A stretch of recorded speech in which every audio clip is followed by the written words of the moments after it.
sandals and shorts, and surf and scuba and sand and sailing and soccer. San Diego, California.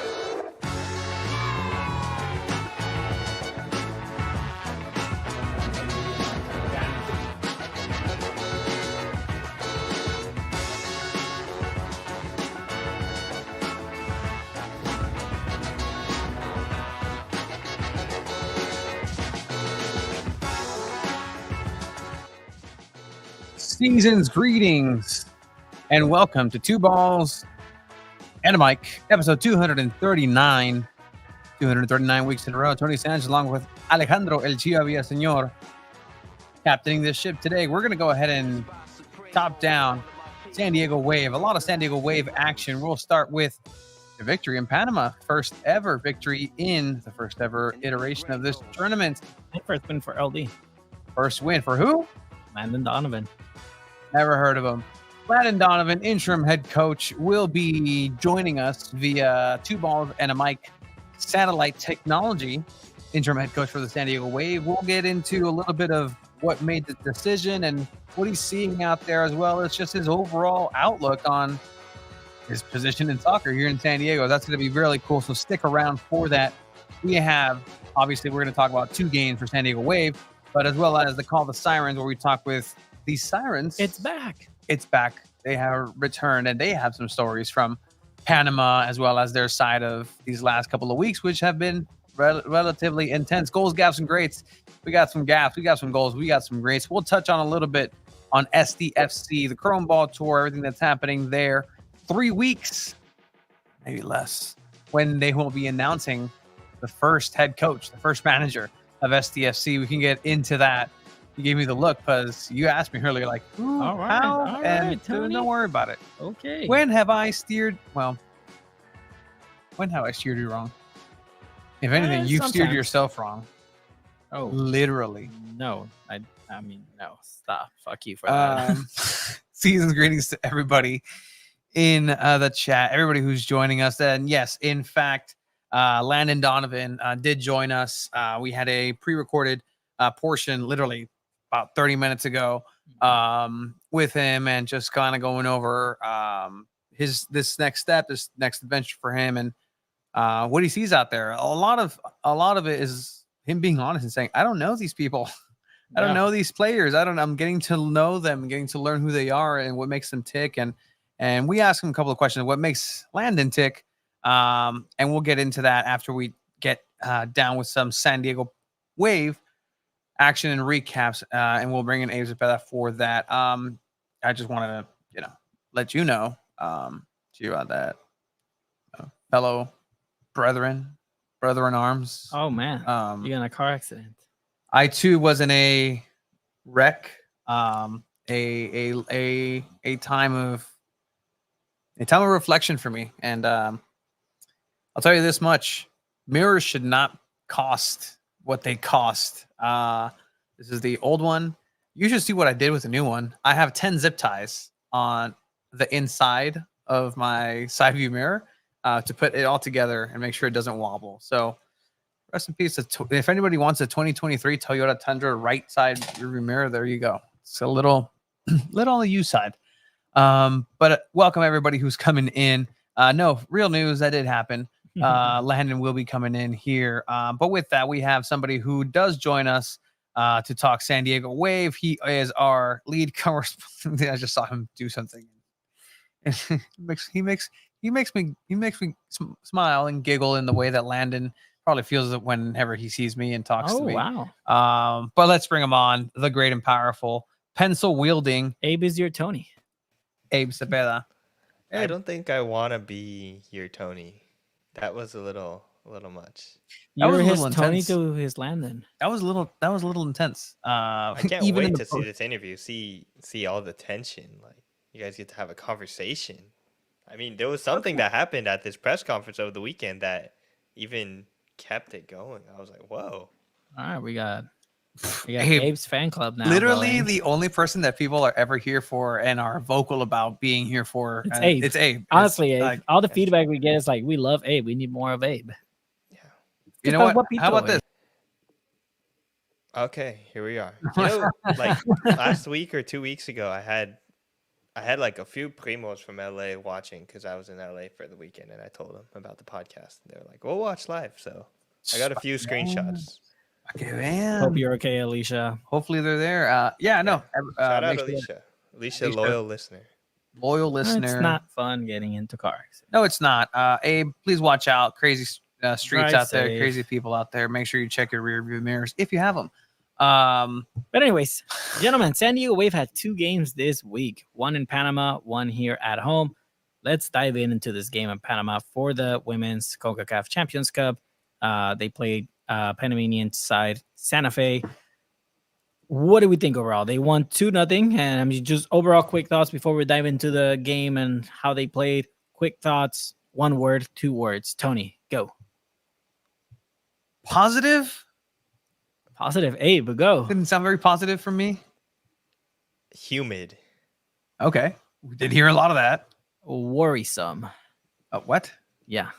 I mean, if that one game was worrisome for you, then there's no hope for what I see the rest of the was season. very anyway. worrisome. I mean, this is a game that they should have came in and won and dominated and won like 5-0, 6-0, like we're gonna see America and Portland do to Santa Fe. And they struggled, man. I get it. It's the first game under Landon. He had 3 practices before he had to throw a starting 11 and play in a very humid ass weather. But again, like, this is a team that hasn't delivered and hasn't performed with the last 2 other coaches. So it was a little bit of the same. I don't know if you guys felt like that.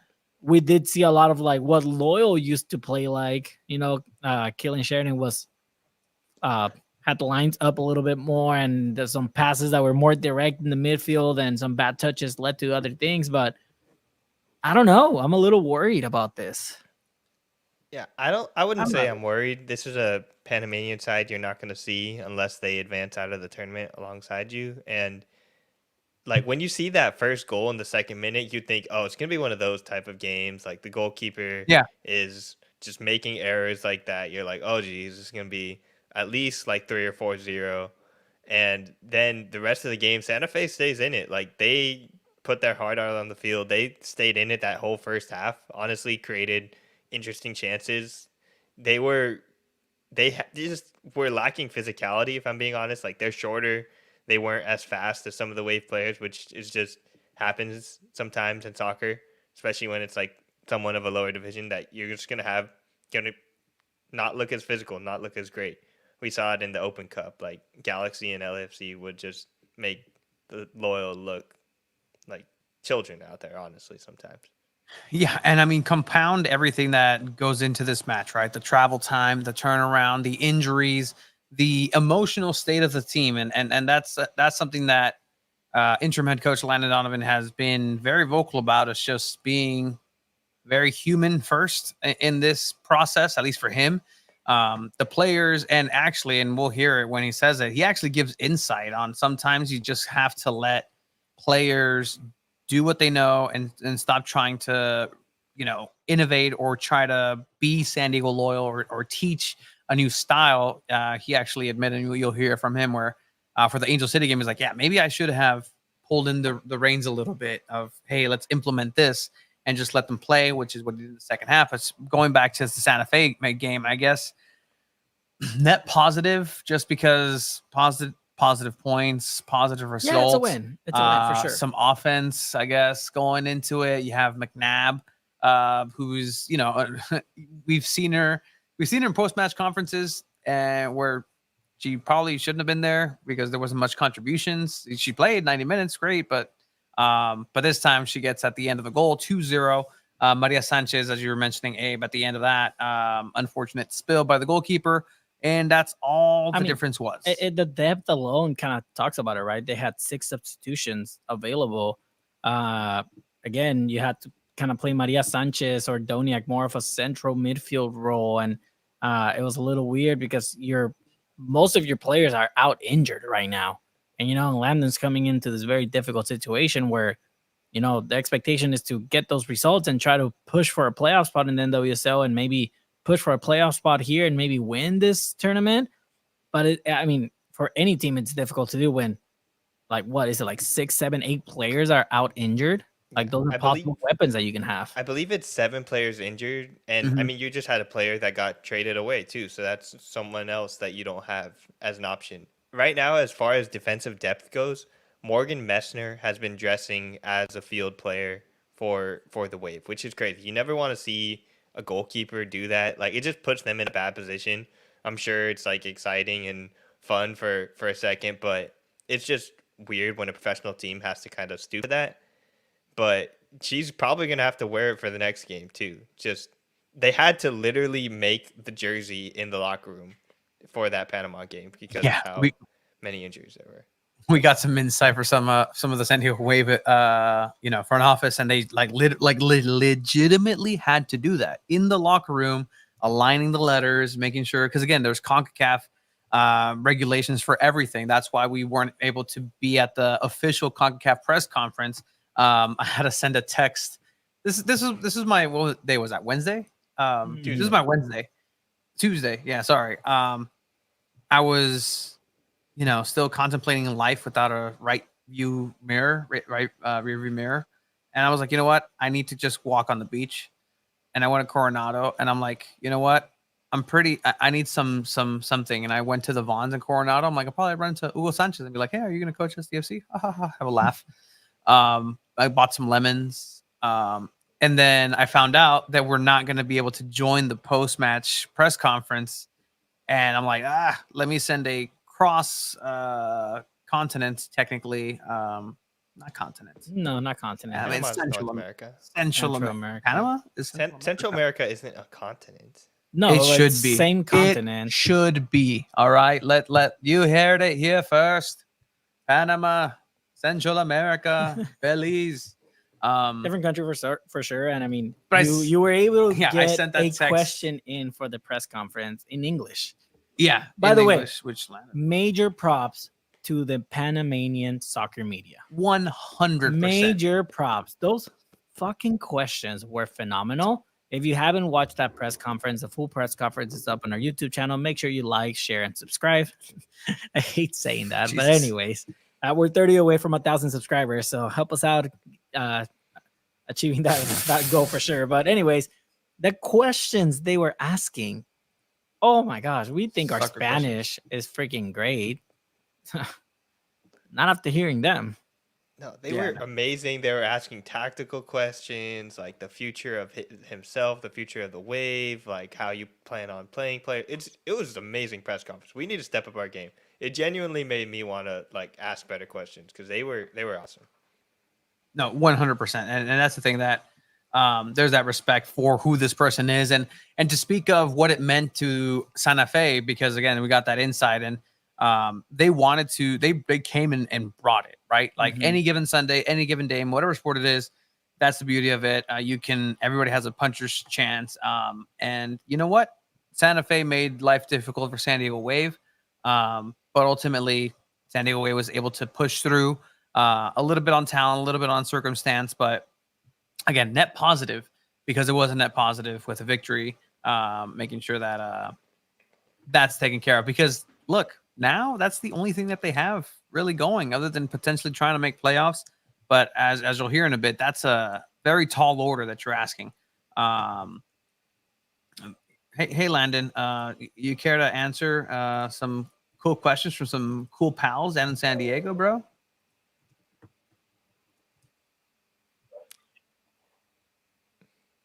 Some of our friends back in San Diego have a few preguntas. Your boy, Tony Sanchez from San Diego Football. Landon, talking on the performance tonight on offense. Is this a shape that we will see going back home and building upon against Angel City? Yeah. No shit, Tony. We don't do anything just to do it. That's exactly what that felt like. Like legitimately, because again, I'm like, I had sent the question in before the press conference, and I hear these amazing questions, and I'm like, oh like, man, San again, Diego Punto Football looks like amateurs. and it's because again, we need to make sure that we set that baseline of that we're usually the ones that are first, and we set the baseline of, okay, take us through the match, take us through this, and then either you or Abe bounces off of that. And the thing is, we weren't able to see anything or hear what the questions were. Yeah, at exactly. the time, so very intentional about everything we do. So To me, it makes no sense to ever train unless it's applicable to what you're going to try to do in the game. Yeah, let's not be shy. Bring that comment back. So everything we do is very I intentional. want to block I that. thought training was really good this week. It was very difficult, but they took the information really well, processed it well, and implemented it tonight. So there's no reason why we wouldn't continue. Every game's going to be different, of course. NWSL games probably look different than tonight will look. Yeah, they do. But we're trying to build something that is sustainable and just go back to it next week and keep going. And we'll hear a little bit more about Panama overall, the experience from somebody who was, very close to it here in a bit. Not just Landon, but 8:40. We'll get to call the Sirens going. Just get perspectives on there. Anything else as this tournament moves forward for San Diego Wave? I mean, just to answer Luis, that said, wait, if America only wins 2-0, will Chivas view change? No, I mean, America's going to beat Santa Fe by more than 2 goals. I mean, you can quote me on that any day. Like, I don't know, Abe, wouldn't agree, Abe? Yeah, I mean, America beat the Wave pretty handedly in the Summer Cup. Like, Mhm. America's a really good team. And they just especially- beat Vancouver 7-0 in the Yeah. same tournament. So Yeah, I think their schedule is probably a little bit tougher as far as like they're in the midst of their season, and the Wave are kind of at the end mark. They don't really have as many midweek matches, but the Liga MX Femenil schedule is a bit chaotic. So just scheduling wise, it might be a bit difficult. You might have some like tired players, some rotation, but I'd still expect America to win by more than 2 goals. Yeah, you bring up the Liga MX Femenil. We'll have some more Liga MX Femenil and goals, gaffs, and greats. So stay tuned for that. So Panama, great experience, great canal, very humid. It got in and out, got the job done. At the end of the day, tournament play is very different from league play, as interim head coach Landon Donovan alluded there. But then coming back home, it's been a while. It's been a while for some of these players. It's been a while for some of these people. It was Naomi Girma bobblehead giveaway. Whoever this is, we got that first reaction from Naomi Girma at training. Very interesting reaction, just in terms of like, I think it was more like existential for her. Like, I am holding a bobblehead of myself that is going to be given away to thousands of people, and I could see that process that a fellow human being was having. But bobblehead night, Naomi Girma, the return of the Olympians, who, by the way, I don't know who it was, put that at the beginning, not when everybody leaves. They celebrated 6 Olympians that were returning after the match, after a difficult match, after a difficult loss against your rivals. Empty stadium, just put it a little before and get everybody hyped up. But all right, Angel City, it's a derby technically, right? yeah, it's a It's the Wave's biggest rival. rivalry. Yeah, I would say that's the Wave's biggest rival. Probably not the best matches as Mhm. far as like on the field, but between fans, yeah, I would say it's a rivalry. Yeah, absolutely. It's I almost want to say kind of like yes, it's a derby. I mean, derbies are known for it to be the same city, but I mean, this is close enough. clásico, Right? es un clásico, clásico. yeah. It's LA versus San Diego. We all know that's always going to be a rivalry, whether it's football, baseball, soccer. So I mean, you can expect SDFC and Galaxy and LAFC to have some sort of rivalries as well. But anyways, I mean, you go into this match, you see the starting lineup, you're thinking, okay, this looks different. You saw all the players that were out for this game, and you see Mackenzie Doniak at the center mid. You see Marcena starting. You see Alex Morgan in the bench. You see Maya Jones starting again. Abe, what was your mind going into this game? I mean, I think we talked about it, and we both said, yeah, I'm pretty sure Angel City is going to beat Wave today. Yeah, I thought the Wave would be a bit better on the offensive side, considering that's what the focus was in bringing in Landon Donovan just for this first half. But when you have a team that's so depleted injury wise, you do get games like this, especially with like not your best defenders. Like when you don't have Naomi Girma on the pitch, it sounds like a broken record, but Naomi Girma changes everything. I don't think Alyssa Thompson can do most of those moves if Naomi Girma's there handling that back line. So yeah, when you're missing Naomi Girma, when you have a midfield that doesn't really play together often, I think that's also a big thing. You usually have McCaskill or Colaprico in there, and they're kind of that establishing force. But you're putting just a lot of people together. You're forcing Mackenzie Goniak to be in a position that she's not usually in. I mean, she's played around the entire pitch this season, honestly, other than center back, which she probably will play center back this year with their depth. But yeah, I think it's okay. It's a good lineup. It's an okay lineup with what It's you've the got. best. It's probably the best. I mean, you really can with what you have. Are you? I want to ask you both. Are you both bought in that Naomi Girma is the best defender in the world? That she's been labeled that throughout the Olympics. We've seen her play throughout her last couple of years here at Wave. Are you both bought in? Does San Diego Wave have the best defender in the world? Enough people who know more than I do have said so. And I think I base my opinion on that because I base my opinion on what I see in front of me and what I see around this league and what I have seen for the last couple of years. And if that's what I'm going off of, yes, she's been tested internationally. She's been tested domestically. She's been tested in the national team. She's been tested in the Olympics. She's been tested in the World Cup. So she's battle tested, and I think that that's a fair assessment. But again, I'm not too familiar with who then you would classify as number 2, 3, 4. I don't watch those games as intently as I Because have. there could be a center Naomi back Girma. for Barcelona that's yeah. just as amazing, Yeah. right? And I mean, we focus so much in San Diego that we really don't have the time to focus on Barcelona Femenine. I mean, But I'll take that energy that Tanya's having. For sure. Absolutely, Queen Nate. sure. I mean- 100%. I'm all for that. I mean, I think Naomi Naomi Girma is probably the best defender without question in the NWSL. Yeah, she's nodding her head. Yes. what You- about you the have world? to be Nick? really good to get a bobblehead. What You about have the to be world, one Dave? of the Yes. best. You're saying best in the NWSL, best in the world? Yeah, best in the world. NWSL is probably one of the best leagues in the world. I Mhm. mean, you combine the thing when you compare Europe and the US is people always talk about Champions League. That's multiple leagues. It's Spain, it's England, it's Denmark, it's everyone in Europe. So I'd say NWSL is the best league in the world. Yeah. I like that.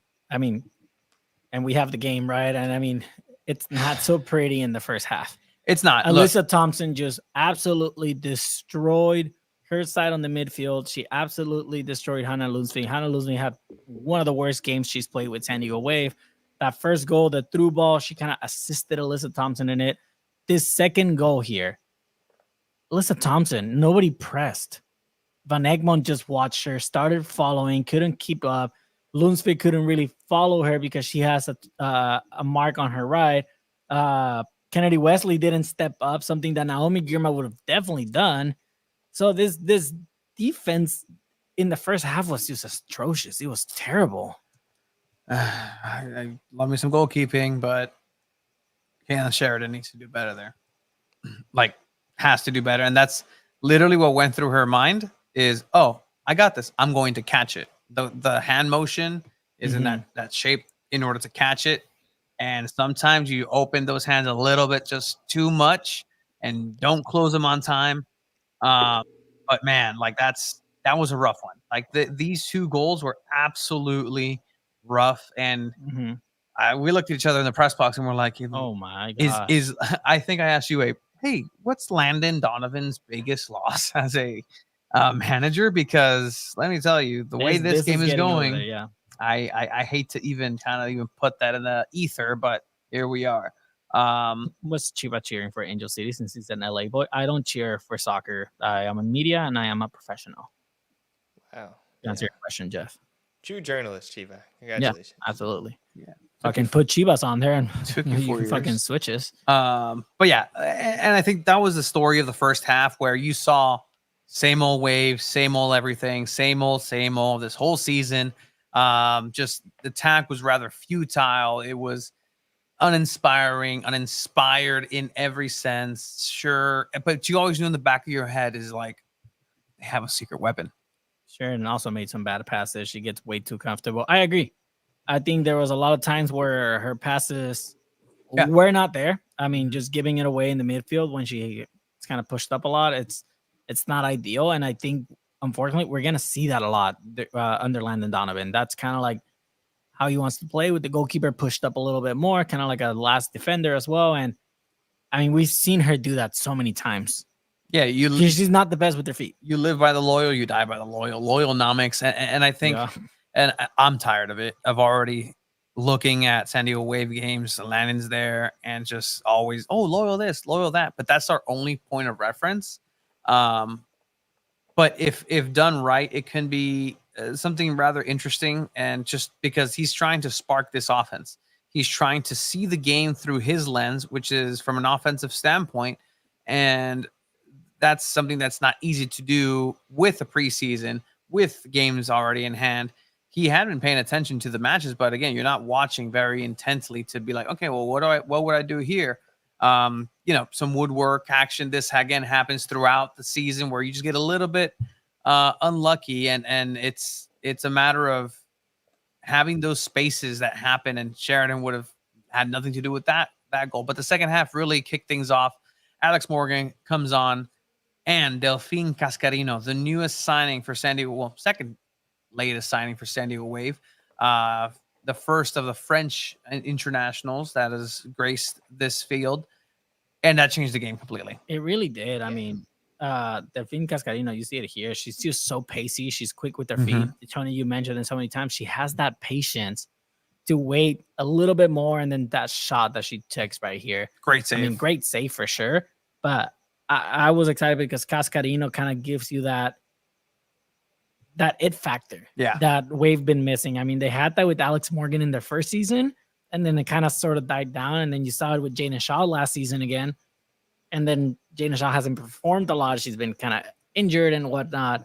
But now you have that again with Cascarino. So it is exciting. And you see it here, right? Like it's not a play where it's like, well, she passed it with a couple of her teammates. It was a give and go. Like, no, this is a play that she started from the midfield. She just started running at the defense. And we haven't really seen that a lot, especially moving into the middle of the field. We do see Wave attacking the sides and then going for a cross that nobody's there. But again, talking about that patience is that right there. She has essentially 3.5 defenders on her. Clearly, she favors that right leg and is not going to be comfortable switching it over to the left and taking that shot. So she knows, and everybody there knows, that she is going to go to that right foot. Yeah. It's a matter of time. It's a matter of when. 2 defenders get disposed there, and even then they can't stop it. That's 4 defenders around her, and she curls that ball around. But again, an amazing save. You know what this reminded me of a little bit, and not to compare like the men's game with the women, but this reminds me of Arjen Robben.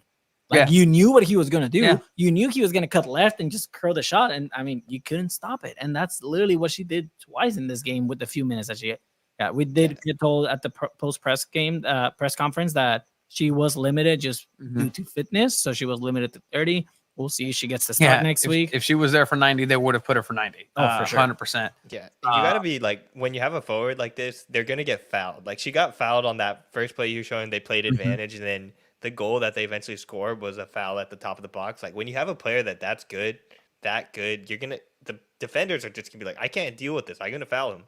And, like, you need to be able to protect those minutes, those injury minutes, because if she's going to be, like, performing like this, you need to have her for a long period of time. And you knew when she takes this cuts in and she shoots, she knows she should have curled it. She went for power. Yeah, and it's fine. Again, we don't have this. They don't have this with San Diego Wave right now.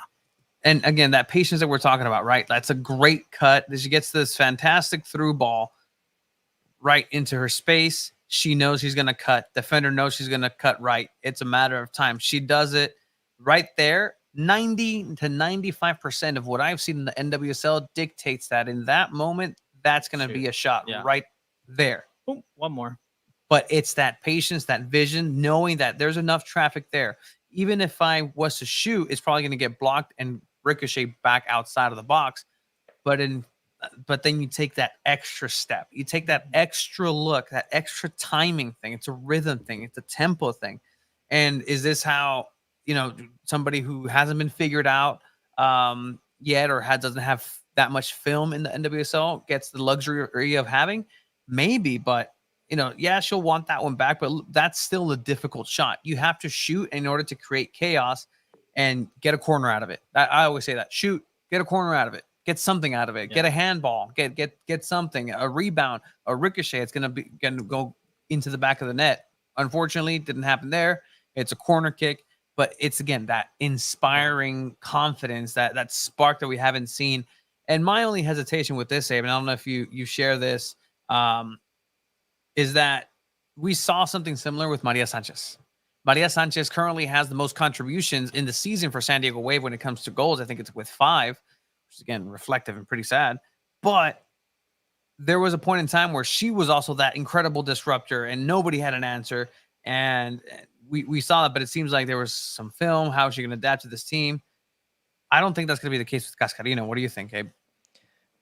I also don't think it'll be the case. I think it's too late in the season for that kind of thing to happen, for her to settle in. Like, she still plays a exciting style of soccer, I think, that can mold well for this team. And then also, when you have a really good forward like that, it opens everyone else up. So you might have an Alex Morgan open. You might have Maria Sanchez more open to take those kind of shots. And even honestly, Savannah McCaskill, I think she hasn't scored enough goals this season. She's said it herself that she needs to get back to her scoring ways. And when you have midfielders that are able to score and you open that up when you have such a dangerous forward, it'll happen. It'll come. Well, you hope it'll come because, I mean, we've said it's going to come. The Wave have said it's going to come forever, but it hasn't came yet. If only they believed, Abe. But then in the, I want to say 97th minute, you could tell the momentum was shifting. You know that there was that feeling that, okay, they're going to get one back. And if it was mounting, it was coming. 2-1, Dude, respectable. You got up, here. you I were was getting like, ready "It's done. Let's go to the door." to go to the press conference. And then a set piece happened. Here. Sanchez service. Header. Boom! Abby Dahlkemper pulls one back for the home side, and the crowd goes wild. Nobody knew this would be Abby Dahlkemper's last goal with San Diego Wave. We knew. We knew. Landon knew. We actually asked him about that coming up. But Abby Dahlkemper getting her second goal for San Diego Wave and last. And yes, and last. But you can tell that she wanted that. She went for that ball. She knew what was coming. And now with what we know, right, a truly incredible just kind of set of events that happened there. She didn't have her best game, but to leave that as the last touch of the ball that you have, one of the last touches of the ball you have is incredible. But it didn't go their way. It even looked like there was a chance to tie it at the end. I really think that ball bounces a different way, and we're talking about a San Diego Wave 2-2 against Angel City, and this is a different conversation. So, but yeah, that player of the match, 100%. I saw that was a tough one. She did. That was her first player of the match too, which is kind of crazy. It's kind of insane, but again, you have to consider the body of work that was put in for Abby Dahlkemper for being the first player to ever sign for San Diego Wave. And again, that long back injury that pretty much put her back a couple of because it did come down that San Diego Wave has acquired $50,000 in allocation money from Bay FC in exchange for Abby Dahlkemper. And that was the breaking news this morning. Moving back home to join Bay FC. It was a trade that was initiated by Dahlkemper herself. So I think, you know what? That's awesome. She appeared in 34 matches, 33 of those being starts in all competition, while earning 2 goals. October 2022 was that back injury. I think that was at Torero, right? Yeah. And she had to get carted off up that hill. And from there, made the return to play August 2023. So, that's the story of San Diego Wave, that turnover. It's another player that's gone from the last year starting 11 and just the baseline of that Supporter Shield championship run. But it is what it is. It's a good ending. Like, honestly, as big of an ending, a best of an ending as you could have hoped for in that sense, right? She was also out injured for so long. Yeah. So sorry. I read your private message to you. I won't show the comments. You got it, sir. Abe, I think it's gonna be tough for the Wave to deal with like the loss of an emotional leader like that. When you, especially the first signing, she's the first captain, first pretty much everything. Helped Naomi Girma with her development too. Having a Yeah. player like that leave, he's gonna leave a hole for this team. Like you, there's leaders for the reason, and there are times where I think Chiva, all of us have questioned like, hey, she's not playing at her best right now. She's not at the top of the form, but they all still trust her and followed her, and having that kind of player leave is gonna have a big impact. So somebody leaves, who steps in? Kennedy Wesley will be more than likely taking that that role and really coming. Stanford pairing. That's another Stanford pairing. Yeah, but after that, like center back depth, who comes in next? Genuinely, like, is it Kristen I McNabb? mean, you do have Kristen McNabb that can play at the center back. I mean, you have a new left back coming in the team soon.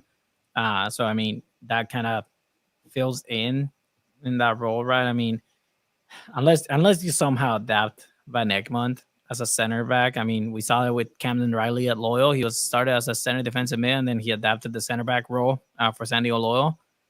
So I can definitely see something like that happen with Van Egmond, maybe, or maybe Colaprico if when she's back, when she's match fit.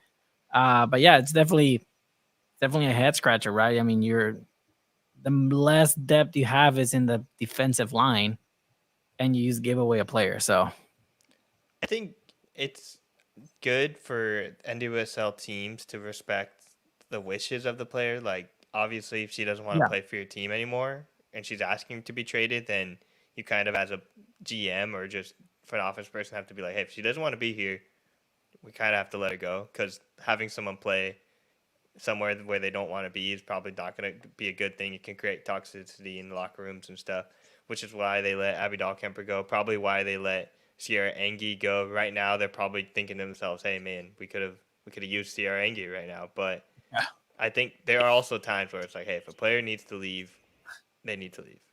And when Landon comes into the to Wave and is like, man, if only I had our Swiss Army knife of a player, midfielder, defensive midfielder, center back.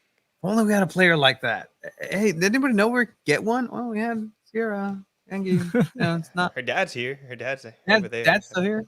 Yeah, so watch over the surf. And you rent out your training fields. To him. Hey, he can fire us. Watch out. He can technically fire us. But all right. We do have the Call of the Sirens coming up here to get a fresh perspective. But Abe, again, you do excellent work. We want to make sure that we highlight your work on San Diego Football. Yes, that is the website. You can check out Abe's articles. And honestly, you've been on it. Part of the team that broke the news that San Diego was having Landon Donovan as an interim head coach. So you're on it. We'll get you back here later in this episode, because we do have head coach interim Landon Donovan with us in a bit. But with that said, Abe, we're going to put you away for a little bit. And whoa there. What's up, Tony? All right. So that was our San Diego Wave coverage. So with that, we haven't had the Call of the Sirens in a while. We haven't. And it's been a couple weeks, and there was an extended break. Everybody enjoyed the Olympics. I actually asked Naomi Girma at training, like, hey, like, did you feel the San Diego love? She's like, yeah, no, like, we were looking and watching some of the watch parties while we were over there, and it was really cool. So I know the Wave and the Sirens had a lot to do with those watch parties and those dynamics. But with that, we're going to bring back a segment that we love, speaking to somebody in the supporter groups official for San Diego Wave, the Sirens, who dominate the Cove. Here is the Call of the Sirens.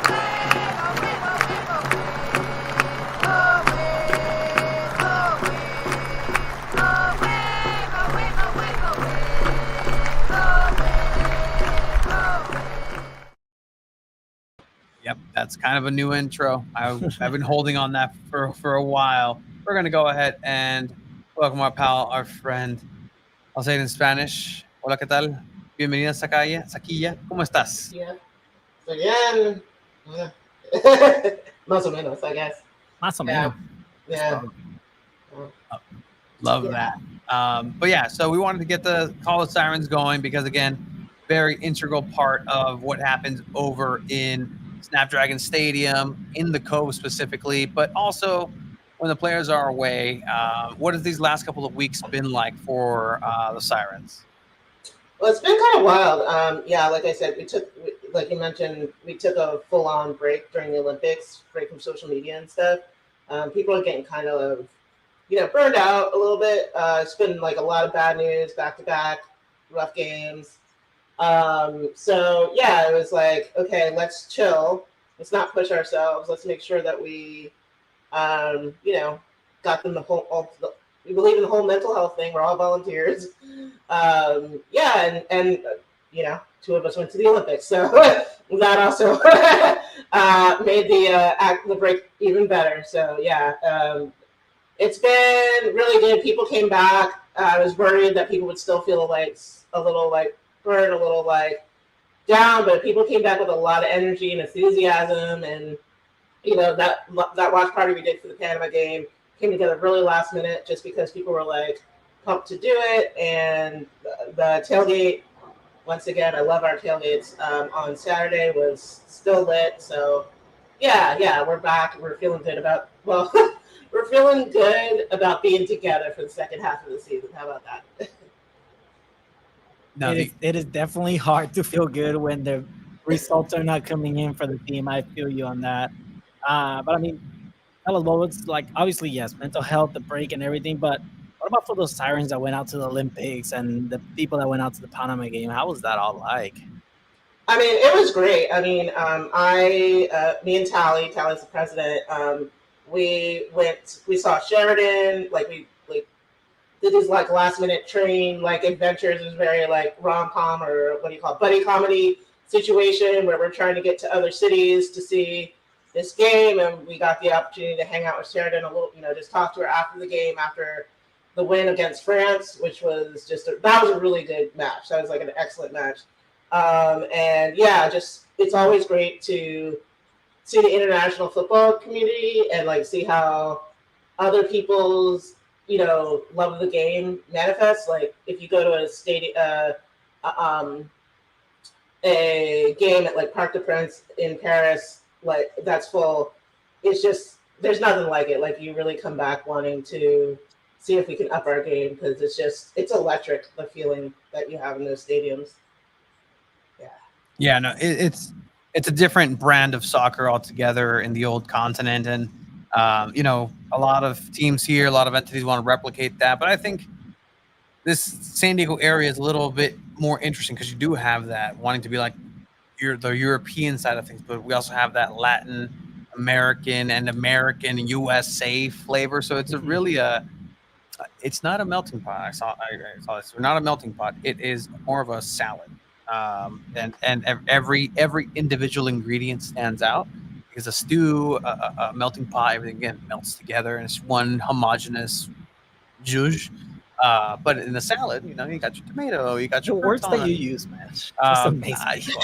I don't know where I learned this, but it's been really incredible seeing just everybody, as you're saying, uniting. And first of all, I'm sorry for being the purveyor of bad news for the Siren. I feel like that's what I've been. We've been doing just like, hey, 10 a.m. It's just just have your safety animals near and emotional support pillows. But ultimately, this is why we love the sport. It's just the unpredictability of it, just the ups and downs that come with it. So let me ask: the homecoming back here in San Diego. Obviously cathartic, a lot of emotions going into that day. Overall, you have somebody with Landon Donovan who knows San Diego soccer. And I know you were also present for some loyal games and you have that background as well. Any official or just kind of like thoughts in terms of like, hey, Landon is our second interim coach of the year. Yeah, I mean, I think a lot of people appreciate Landon's history with San Diego and with the Loyal. I just got my Loyal book yesterday. I was late getting it. I was like the last person, and it's so like I was like emotional reading it. Yeah, it's really well done. So yeah, that part of it's good. I think all the there's a lot of questions about uneasiness, right? It's our second interim coach. We were hoping for someone more permanent after the break. He hasn't coached the women's game. There was an odd comment in 2016 about equal pay that people have brought up. So, I think from what I've observed, he's a very genuine person who is really trying to do the best. And I think that is a quality that, at least for me, and I think the majority of the Sirens and the leadership, we really appreciate, right? We really want people to, we appreciate people who are honest with us and who can, just bring their best selves, to any situation. So we're looking forward to that. Looking forward to getting to know him more. I know it's fun because some people have been Donovan fans since they're children, and others are like, who is he again? What's his name? So it's a fun blend, So Yeah, you got to remember who Landon Donovan is, right? I mean, he with San Diego Low was pushing to change the game. Walked off the field when a homophobic slur was used against his player and forfeited an important match that could have qualified the team into a playoff spot. And he really tried to change the game on the men's side. And I think just him being here with San Diego Wave could definitely be a good fit. And we'll see. We'll see. I'm at this point with San Diego Wave. I think my hands are off. I'm just like, whatever happens is going to happen, and we're just Especially witnesses. this season, the way it's been going. We are just witnesses. Yeah. We just say how it is, and it's relatively and rather interesting on the whole. Just incredible what's going on. Because again, this is a top tier club in the world. NWSL is one of the top leagues in the world. San Diego Wave being the current reigning defending Shield winner. Never to forget that. But at the end of the day, this is a territory you get into when you muddy the waters a little bit on and off the field. But to bring it back, San Diego Sirens, you also had at the end of this match, Abby Dahlkemper, first a player of the game, getting her last touch of the ball with a goal. What was that just moment like after she came over? Did she share some thoughts now with the news being official? I am always not super in the player. I always want to give them space and let other people go in to talk with the players. So I didn't personally do it. We didn't know until after that it was going to be our last one. So it was really just lovely that we got to have that moment and we got the picture. I think that, everyone's pretty emotional right now, and the messages she's put out to the fans have meant a lot to people. It's rough, it's and you sort of worry that, what's next? I was saying while I was away that every time I get a ping from our front office liaison, I have a little mini panic attack, right now. It's rough. But like you said, there's so much we can't control. What we can control is what we can control is the code, the tailgate, our attitude, that sort of thing.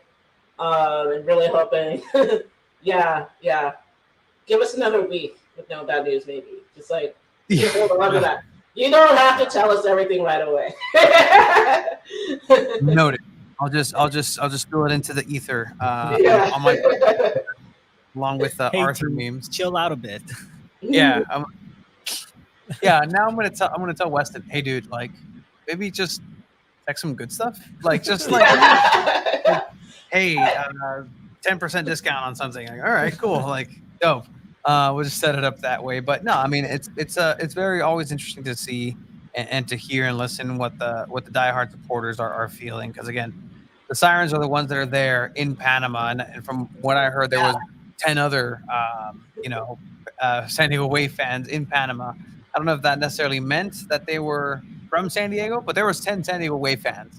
There were definitely Sirens there. There were definitely there. Yeah. No, that's awesome. I mean, that's what it's all about, just making the trip, whether it's another country or anything like that. I mean, we looked up the flights for Abe, and they were not cheap. Yeah, no, and we were gonna literally put them in a suitcase, but it was just not gonna work. But shout out to everybody who did make the trip out there. Tanya, Sarah, you guys are fantastic for So making the trip. that's Melissa and Melissa, Sarah. perdón. Sarah Noate represent. Yeah. Making that trip, going through the humidity of it is just incredible. Like I have people who lived in Washington D.C. in a total swamp of the United States were like, "Oh man, like this is the worst I've ever felt heat wise," and just any sort of Yeah. tropical equator weather. It's super humid down there. Yeah. I've heard. No, 100%. But all right. So call the Sirens. For the Sirens, is there anything that is coming up that people can be looking after or just wanting to get involved? And again, we always want to make sure to amplify that message because it is a really cool group that does things on and off the field to represent San Diego and San Diego soccer. Yeah, we're just wrapping up. I think we're gonna have a couple more like community like contributions in the next like month or two. But the next 2 weeks, we've got a couple games like sort of almost back to back in their home. So we'll be doing tailgates. We'll be doing our deal in the Cove. Wednesday's actually a really good day. If you're like, sometimes we hear people are like, the Cove seems really intense, or I'm not sure, or whatever. Wednesday's a good day to try it out, like come through, because it's a little chiller, some fewer people. But yeah, we're just gonna keep going. And as far as we're gonna be doing our officers re-election and stuff soon. So if like people are thinking about getting more involved or want to know what that's about, we're definitely like always. We want to make sure that we have enough like rotation so that again like that mental health thing that like don't burn people out. Make sure that you're spreading the love as well as the pain. So yeah, you have to keep it going because again, it's been a tough season for everybody involved with San Diego Wave, and great job just holding the fort to leadership for the Sirens and making sure that at the end of the day people are respected, and at the end of the day this is for the soccer of it, and that's what's important here, and make sure everybody enjoys it. So anything else before we let you go for the day? Just I'm glad you're okay from your car accident, and also I have solidarity because my first car, the second day I had it, I knocked off the right windshield, the right mirror, and so I drove around with duct tape on my car for 10 years. So I feel you. I will survive. We will. I'm gonna upload pictures because I literally have 10 zip ties around it and inside, and the casing just on it. So if you look at it, you would have no idea. But you know what? We survive. We thrive. Even in the face of adversity. You know what? Car insurance is an absolute scam. Just know that. Yeah, insurance suck. I know a couple of insurance adjusters, and I'm just not happy with them. They had nothing to do with my case, but I'm just like, bro, like you do this to people? Yeah. Oh yeah, every day. All right, man. Gracias for coming on. Thank you once again for your time. Caller Sirens is really one of our favorite things. We get to get that pulse of the people who are supporting soccer in San Diego, and everybody involved in the Sirens. It does exactly that. So thank you for that. And let's all drive safe. Please get home safe. Get home safe. You're home, so you're good to go. All right. Thank you for your time today. All right. Call us.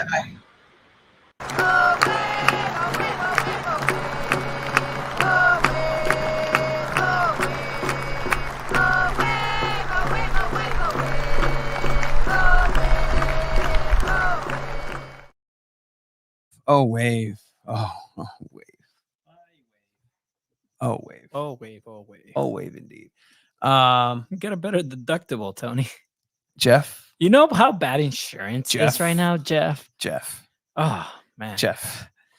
I mean, look, it's that mentality. Like, yeah, no, you got to save for a rainy day, and we make sure, and I had it. It's hard out here. Not gonna go ahead and You know what?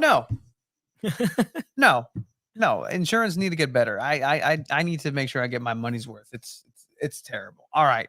All right. I'm gonna bring on Abe real quick so I can preview this with him. He's giving me the eyes like, what the fuck? Did you bring yourself on? No. Oh, Whoa, okay. that wasn't me.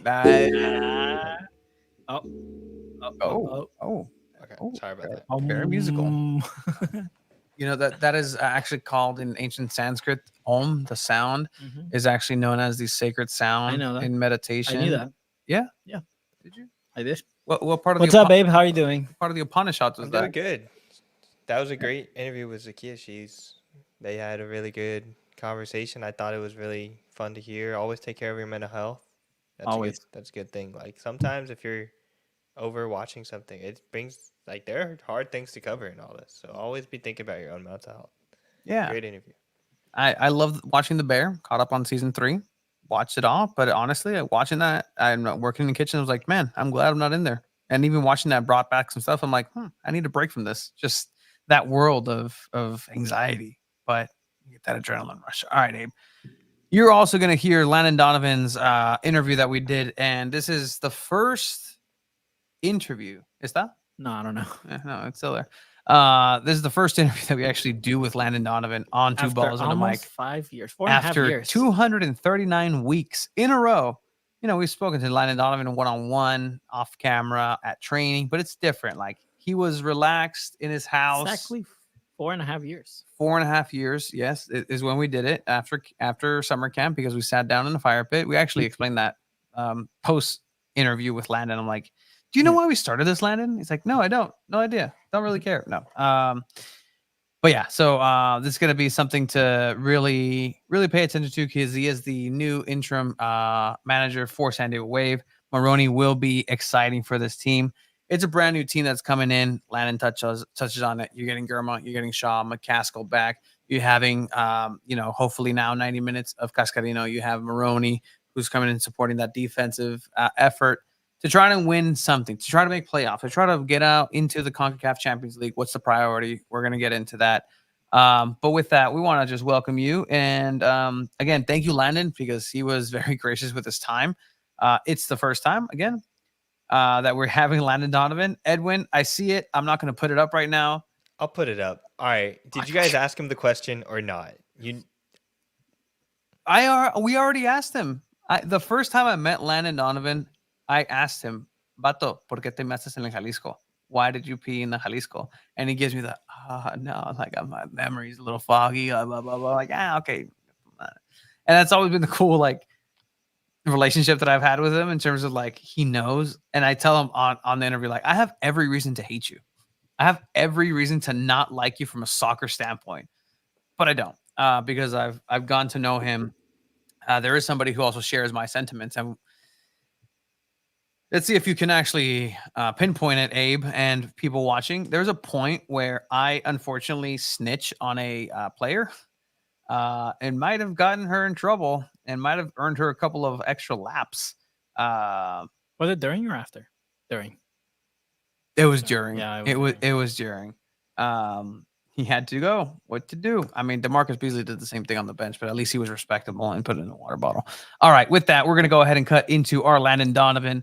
You remember that now. Landon Donovan interview. Enjoy this. The first interview on San Diego Football. Two balls and a mic.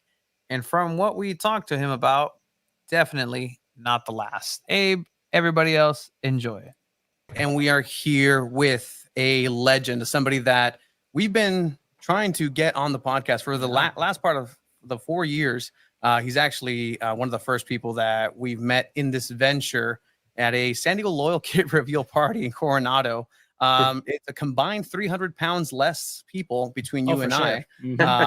This person is 100% still the same person. Landon, welcome to Two Balls and a Mic, San Diego Football. How are you, man? Yeah, don't diminish that fact. You guys look great, and I'm happy that you're healthier and in a great place.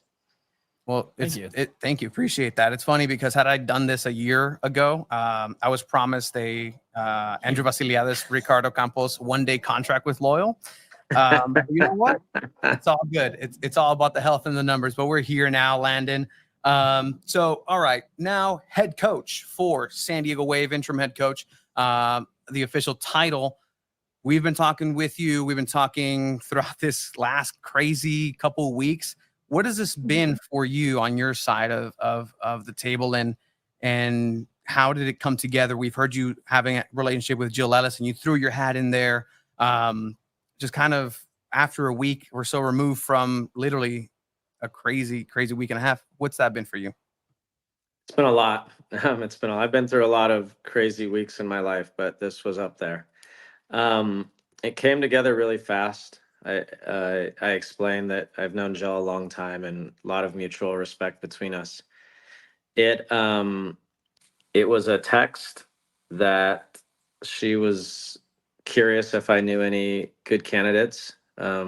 She was just doing her due diligence, I think, as she was going through the process. And I thought about it a little bit and talked to my wife, and I said, maybe it's worth having a conversation. And so my wife agreed, and I sent Jill a message and said, what do you think? Do you want to have a conversation about it? And she said, sure.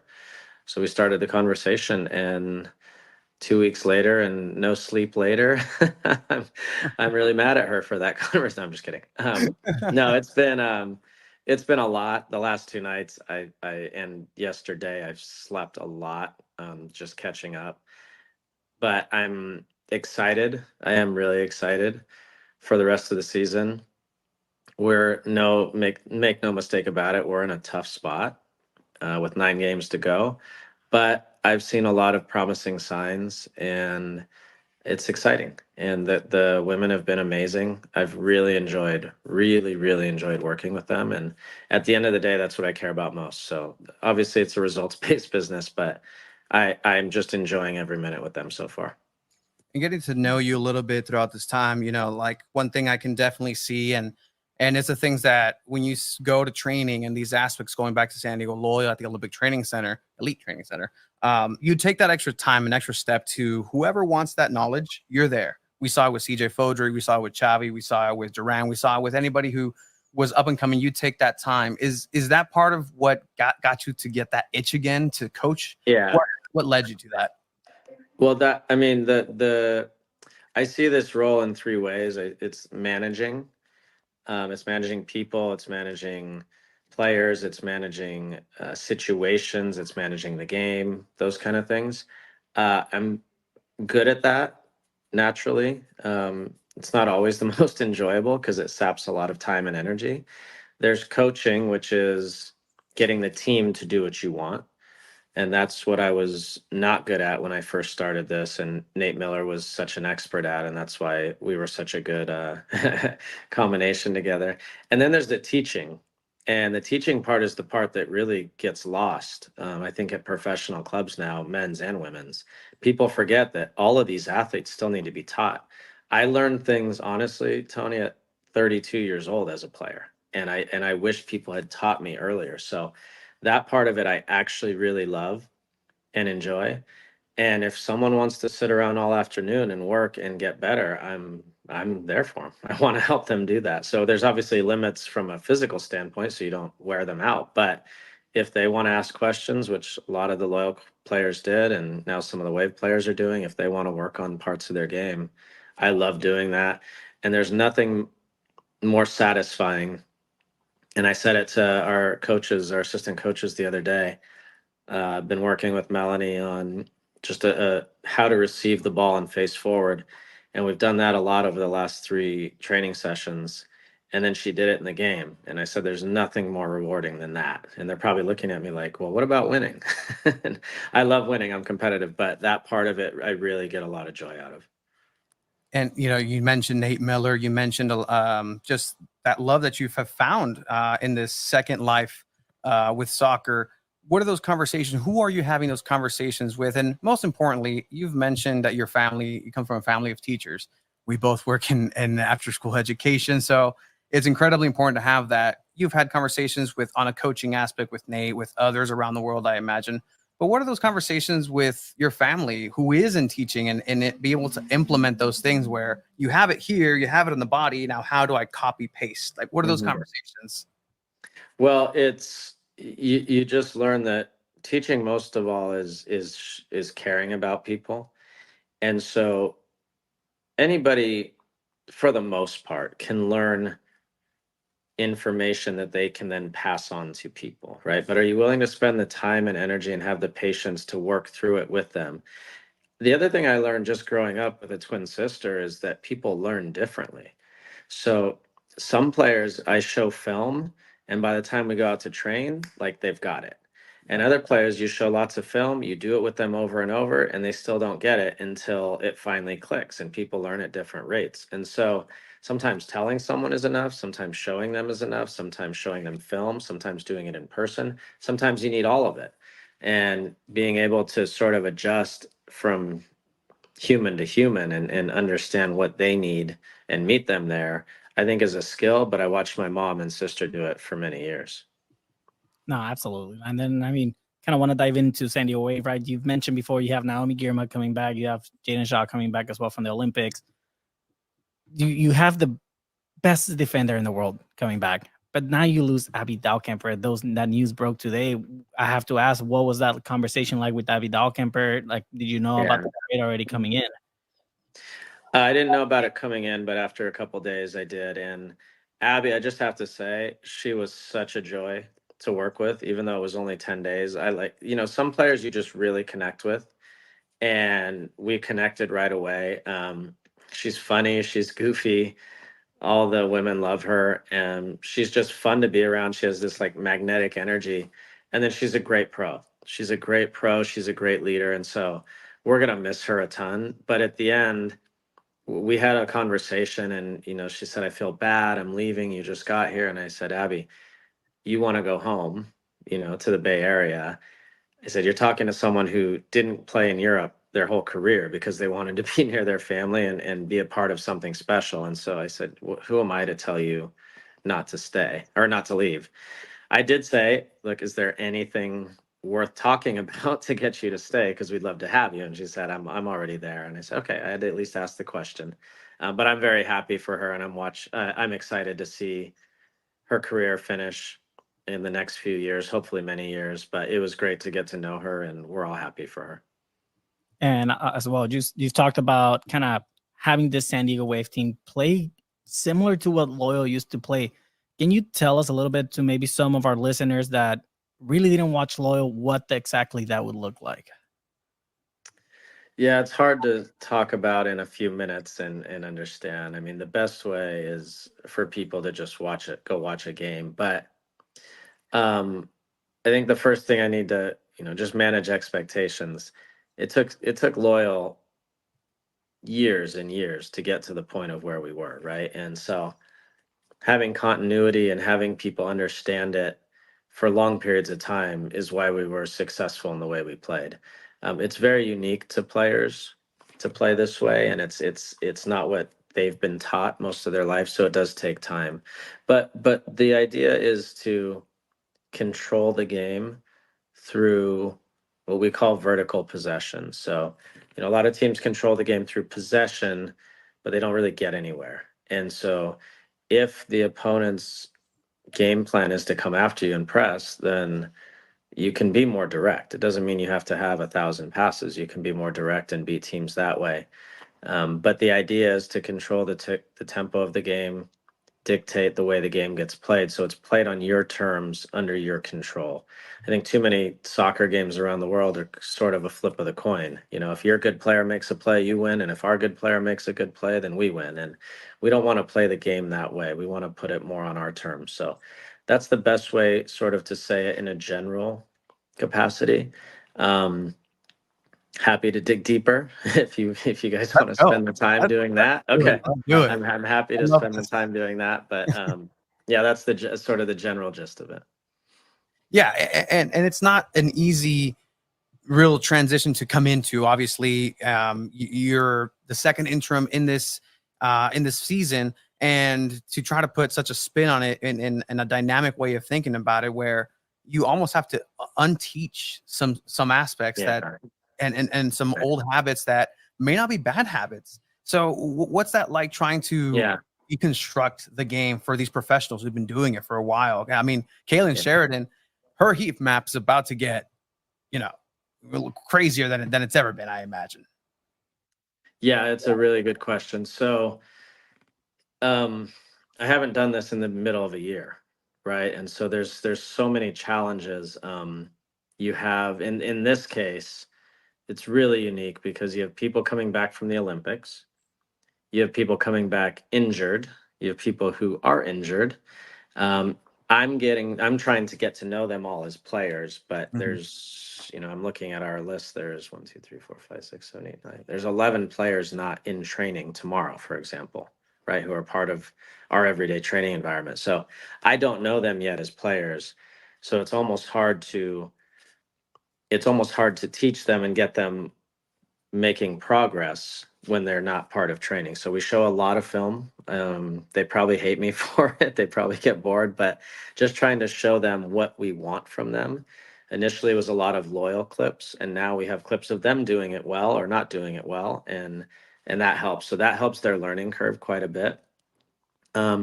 But doing this in the middle of the year is the challenge. I'm trying to toe the line of being pragmatic and trying to get results versus helping build something that's sustainable that will last a long time whether I'm here or not. And so that's the challenge. And probably, to be honest, guys, the other day against Angel City, it probably would have been the right time to kind of just throw some of the new stuff out the window and just say, just go compete and be what you were. And we kind of did that in the second half, and the second half was a lot better. So, I might have got that wrong on the day, but I'm also trying to see the big picture and help the club progress and get better long term, as opposed to just putting a band-aid on a tumor right now.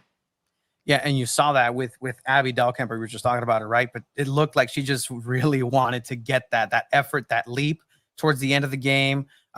It's a difficult position to be in, but I think that's a very good way of seeing it. That this team, and we've heard through this season, is that they're fighters and they know that they're professionals, that they have to have be out there 100% of the time, know what's at stake, but at the same time, they're still human beings. And I don't know if you can talk a little bit about that, Landon, too, and then we'll get back to the tactics of it. But just the human aspect of something like this. Have you ever gone through managerial? Oh yeah. De que sé, sí sé, pero para la gente, o sea, managerial just discomfort or just influx. Yeah. What does that do to a player? Well, it's really hard. Look, the thing about sports is there's so much out of your control. So if you think about a professional athlete, they're told when to show up every day. A lot of times, sort of what they're eating, when they're training, when they're going to the gym, when their downtime is, when they're resting. You have the opponent who's out of your control. You have the referee out of your control. You have the environment, travel. All these things are out of your control. So being able to control the things you can is very valuable. So now if you take one of the sort of stables, which is your coach that and you know what to expect, and they're gone, and now a new coach comes in, and 6 weeks later that coach is now gone, and now you have a new one. There's so much in flux, and so it makes it really difficult for them. And that's why after the game Saturday, we were all very disappointed to lose the game. But I can't look at any one of them and say they didn't try their best over the last 10 days. And I've been in those situations. It is emotionally draining. It's exhausting to try to learn something new after you just had a new coach in who was there from the previous coach, plus the travel to Panama, a game, travel back from Panama. Like, they went through a lot last week, emotionally, physically. They went through a lot. And so I'm really proud of the effort. If that's your starting point, you have something to work with. And their effort and attitude were phenomenal. And so at least there's a good group of human beings, and that's a good starting point for any coach.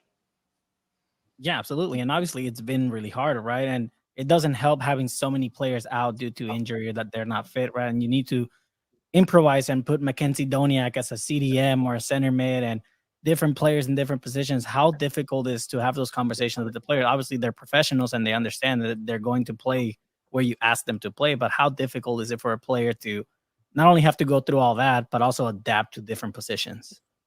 Well, they're just adapting to everything. And I don't know them. So like we play Mac at center mid, and like God bless her, like she ran so much. She did everything we asked. I mean everything, and she was exhausted. I mean exhausted. She was spent. She played 90 in Panama, traveled, came. I mean I'm also trying to just get to know them physically. How much can they handle? But at this point, these two games, it was almost anyone who was fit could play.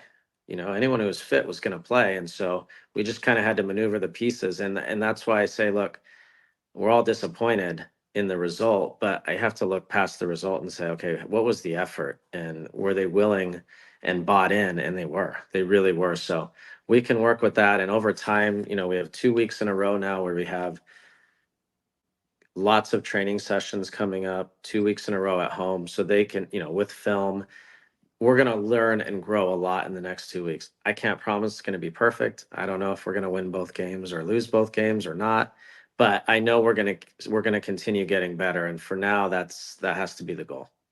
Can you share what the expectations, if any, were put on you or the team as of now? Obviously, understanding the context and circumstances for the end of the year, or is those self-imposed by saying, "Hey, I'm going to come in and we're going to go for the CONCACAF tournament. We're going to go get into playoffs."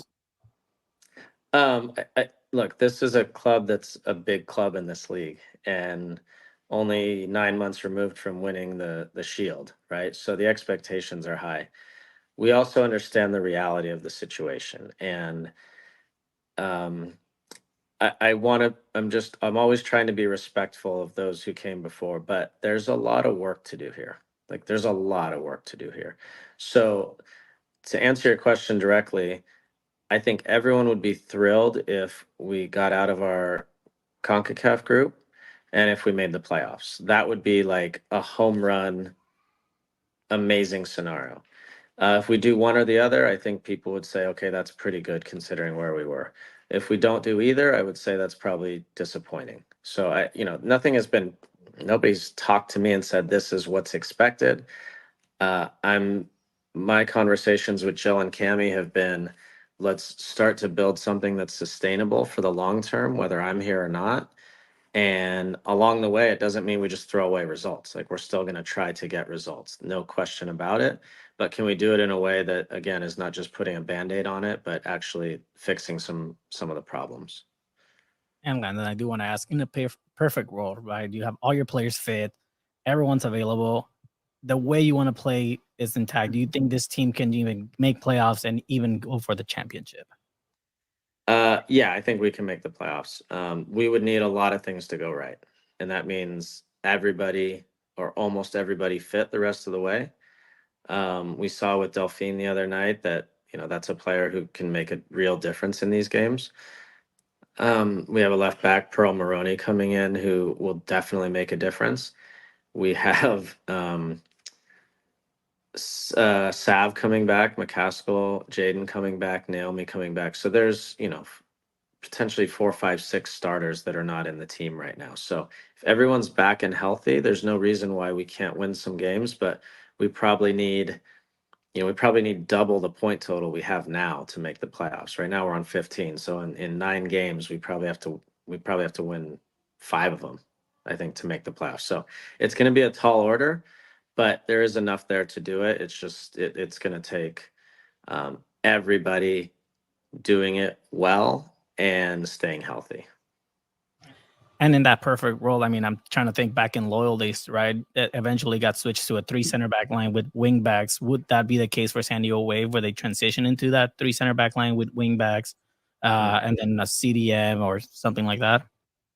I do like playing that way. I'm just mindful, 1, of personnel, and 2, of not throwing too much at them too early. So right now we need to build stability. We need to build fitness a lot. We need to build intensity in the way we play a lot. And I don't want to change too much too soon. So as we, sort of clear the next hurdle, we get a lot fitter. We've watched a lot more film. We understand our basic principles and how we want to play. Then we can start to adjust a little bit here and there. But again, those things took lots and lots of time at Loyal. And we were always hesitant, even when we had the group together from January till August, we were hesitant to make any subtle changes because little changes might help one person but might affect someone else negatively. So you have to be really smart about that. So for now, stability while improving, I think is the motto.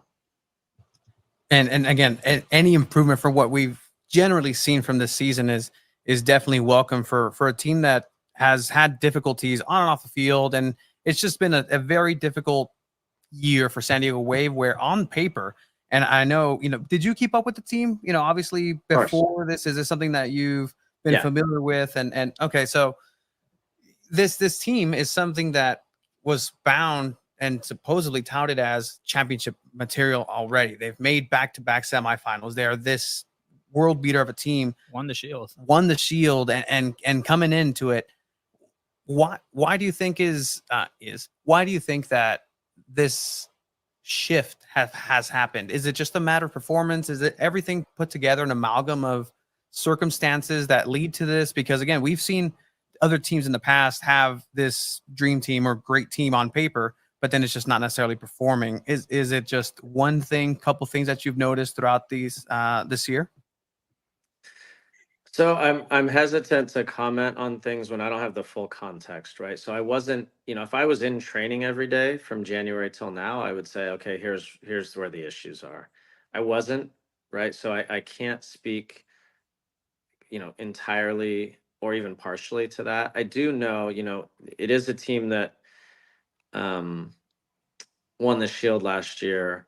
But I walked through the hallway and Alex was there the other day, and there was a picture of the team. And I said, how many of those women are gone now? And she counted out 11 of them are gone. I think she said 11. So it is in some ways the same team, but there's been a lot of change too. There's been a lot of turnover in the roster in that way. So there are a lot of new faces. And then when you combine that with having one coach and then another coach and now a third coach, it does make it tricky. And anything I've learned from Loyal is there may be good players on a roster, but if they don't fit what the coach is trying to do, then they're not as good a player.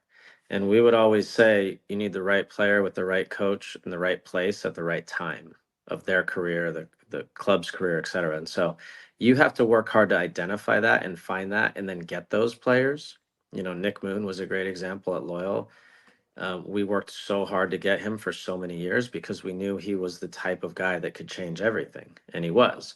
And so now working in the women's game, if I'm going to be here long term, that's something that I would want to work closely with Cammie with, is getting those right profiles in so that we can play in a certain way.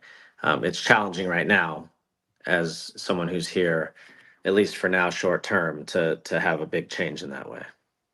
Do you see yourself staying in the women's game long term?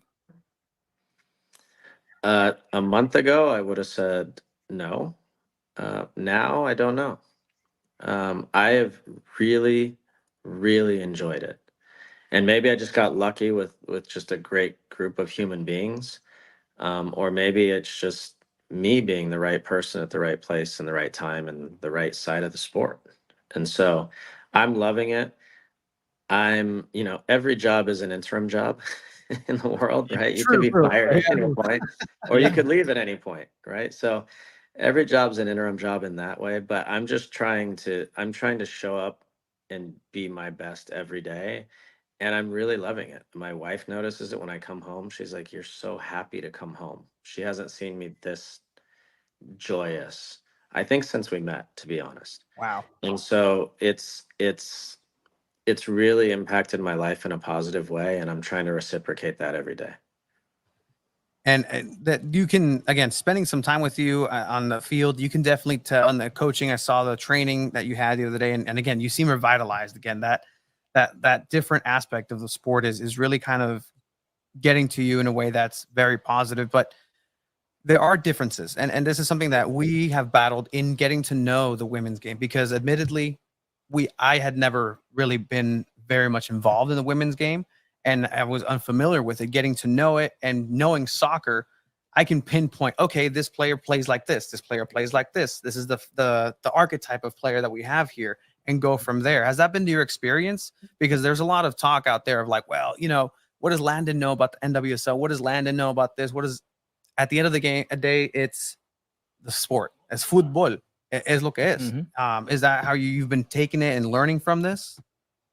It is. And look, there are differences. There's like there are different. There's between my daughter and my son there are differences. And I'm generalizing here, right? Because humans are humans and some women are have more masculine tendencies, quote unquote, and some men have more feminine tendencies. And so as a generalization though, there are differences, right? And so there are things that I'm learning as I go, but I am honestly mostly I'm just enjoying it. It's just been fun to get to know them. They're really easy to work with every day. They pay attention, they're engaged, they want to learn. I think one thing I'm learning about the women's side is that, with all due respect to youth coaches and with that kind of stuff, they just haven't learned the game at a high level tactically, and so trying to help educate them in that way has really been enjoyable. And then what I've learned is that they pick it up, at least in my experiences, they've picked it up faster than the men I've worked with. And so it's kind of a shame that they haven't learned at a younger age, but it's also an opportunity to give them clarity, information that they weren't used to, and show them that you can actually play this way and it's actually enjoyable. And so that's been a really, really fun part for me. You mentioned it right there, right? It's different, but it's still at the same time, it's fundamentally similar. And I mean, when you were growing up, Landon, there was kids around you who don't know how to even look at a ball. The development of soccer around the world has been that now somebody who's 8 years old would have pulled maneuvers, moved, has a mentality of a veteran. And that's the same thing as we're learning the game is that type of growth. It's exponential. We see somebody like Jaden Shaw come in and just destroy the league because there's just that slight edge that she has. And I mean, I don't know what it particularly is, but I think you hit it on the nail right there. It needs to be addressed at the youth level. And is that something that you see just on one side? Because again, I will to throw a name out there. ¿Sabes qué? There was a German fellow who took care of the U.S. for a little bit. I'm pretty sure you know about this, Landon. Pero él empezó con academias. He had the academic mentality, and this is why the U.S. has flourished in a team setting because of the growth of the young players in this nation. So I think that's what's happening with the women's game as well. And you're seeing Melanie Barcenas, you're seeing these younger players be incredible tacticians and technicians at the same time. Is that just what you experienced too from seeing it? Because right now, Yeah, a 15-year-old nos baila a todos. yeah. I mean, look, it's the evolution of the sport in our country, which is great to see. However, we're still a ways behind other countries, certainly on the men's side. And you can make the case now that the rest of the world is caught up to the women. So it's any way you slice it, you have to be developing world-class players. And that's what the countries who compete for World Cups develop, world-class players, men and women. And we've struggled, certainly on the men's side, still to do that. I was at the Euros 2 months ago commentating, and I found myself asking how many American players would get into some of these teams. And most of the time it was like a few, but it wouldn't be every player. And if you look at some of the teams, France, Spain, you'd say, okay, maybe just one or two get into this team, right? And so they're just developing high volume of high quality players. And we still have to get there. And that all starts with coaching. I mean, at youth coaching, that's all it comes down to. And you see yourself in this path of coaching. Do you see this just continuing wherever this journey may lead to? I know I can tell you're also enjoying commentating and watching that aspect, but do you see yourself coming back to coaching, even if this is the interim? Next season, something comes up, this is something you'll take, or even long term? I don't know yet. I do what I love. And right now I am absolutely loving this. And of everything I've tried over the, last decade since retiring, the commentating's enjoyable, but it's not a great passion. It's not crazy rewarding for me. Coaching is. And so it's hard for me to imagine that I won't keep coming back to coaching. And the beauty of this is now that I've tried it, I'm loving it. I'm loving being around the women and helping them grow. And it's right here in my backyard. So it's been a perfect fit for me. Hi, baby. I mean, Hello. you're a family man through and through, Landon, and honestly, like as much as we love, Came to save him. yeah, no, 100%, right on time. Come in, if I push the button, he'll walk in there. But no, I mean, this is really something that is something that you didn't know, I think, and of yourself. We actually talked with Jimmy Conrad about 2 years ago, and we keep in contact with him, and he to our face said, "I never thought I'd see Landon coaching, ever. I never thought he'd be the person." And was that true? Is that something that you just kind of distanced? Yeah. You weren't that person, or you just kind of fell No, into it? I wouldn't have either, to be honest. And I actually thought I would never ever want to. Um, the men with Loyal were really fun, but took a long time and a lot of work to connect with them. I think in that way, were just, in my experience, were just less trusting. So it took a lot of time for them to believe what I was saying and that I actually did care about them as human beings. And once that sort of trust was gained, it was amazing. But what I've learned quickly with the women now with the wave is the trust has been there from day one. And I feel like now with the men, I had to keep earning it every day, earning it, and it finally got there. With the women, it's there, but now you have to maintain it, right? And you can't break that trust. And so that's in everything you do, from training, tactics, how you are every day around them, how you treat them. All those things you have to stay true to that or you lose it fast. So because of that, it's just been a really easy transition, really easy. And I think if I had come into Loyal mid-season, that transition would have been way more difficult because of that sort of lack of immediate trust. And that's huge, right? Like these are stark differences, but very minute, where Mhm. you have to be in tune with it, because it's the minutia of that relationship building. Because again, if you don't want to be there and I don't want to be teaching you, it's just never going to work. And I think it's in a good place That's where right. San Diego Wave is with that. And I mean, who would have thought, right? This last weekend was your first time head coaching a team in Mission Valley territory, where It's ridiculous. I know. back in the day, like, you had those hopes and dreams, and eventually, in a very bizarre way, it kind of happened. I heard you with Craig a little bit on Friday, just kind of what's that post match, and having gone through it, like, was that weird? Was that Well, enjoyable? What was it like? well, the whole week has kind of been like a fog, right? And I don't know. I know the league from watching, but when you're up close and you see the games, you see things different. And so that was unique, to see them up close and see how teams function and operate. Being in the stadium was awesome. It's a beautiful stadium, and it was really fun to be there. But now I want more, and I want more where we've trained well, our team's improving. I'm more comfortable with everything. It's less of a fog, and so it gave us a little taste of it. But now I want more. I mean, yeah. Yeah, go ahead. No, Yeah. too. I just want to ask too, as well, right? Going back to the players and obviously the leadership in the team. You lost Abby Dahlkemper. Is this a conversation you had with Alex Morgan as well? As like, hey, you know what? We lost a leader. We're gonna kind of need you to step up a little bit again, just to give that Well, confidence in the team.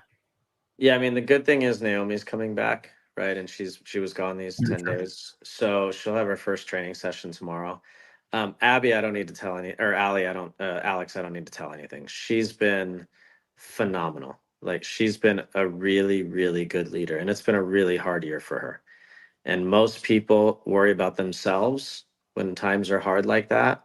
And she's just been externally motivated and aware, and she's been awesome to be around. So I don't need to tell her anything. She's a great leader and she's been phenomenal for the group. So we need more of that. We need others now to step up too. But Alex has been fantastic. Yeah, I mean, you did get some help with Cascarino coming in, and man, I think that's what you're talking about, right? Like it's that one moment where you see somebody play like her, and she takes an extra second. The patience that she had in those 2-3 chances that she had is something that's different, a different pace, a different way of seeing the ball. Like defenders were getting disposed of. Unlucky with what happened. A great save at the end in the second half, but this is painting to be a great comeback potentially, and I think that's how you and your team are looking at it. And I think the players, like you're saying, believe that as well. I hope so. And as Bruce Arena always used to say, you're a much better coach when you have better players on the field. And so, I can get a lot of things right, but special players making special plays change games, and that's been true from the beginning of time till the end of time. It's why anybody could coach Messi and seem like a world-class coach, right? Because he can just change the game on his own. So Delphine's been great so far. Excited to get a few of the others back, to give ourselves a real chance now to make the playoffs. And you always had a good relationship with the team, with Loyal, the way it was built with the fan base.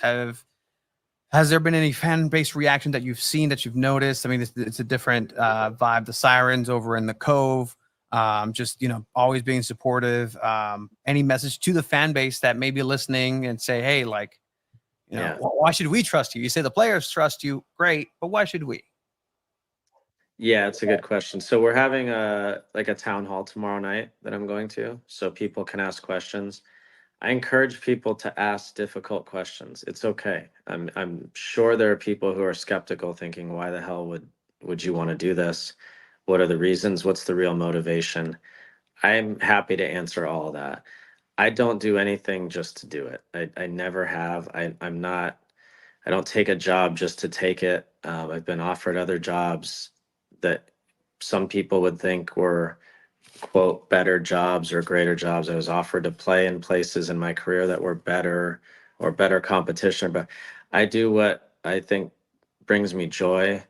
I'm passionate about, and I like to be around good people. That's my number one thing. I don't have to do this. I'm very fortunate. I've had a really, really fortunate life, but I want to, and I'm choosing to do this because I want to do it for the right reasons. So I hope people give me that grace and give me the chance. I know I have to prove it. I'm not expecting people to just believe it or trust it, but at least be open-minded and give me a chance, and know that my intentions are very, very pure. Now, I'm curious. Did Nate Miller reach out to you at all? It's like, hey, back in the coaching gig. No, I reached out to him. I said, That's awesome.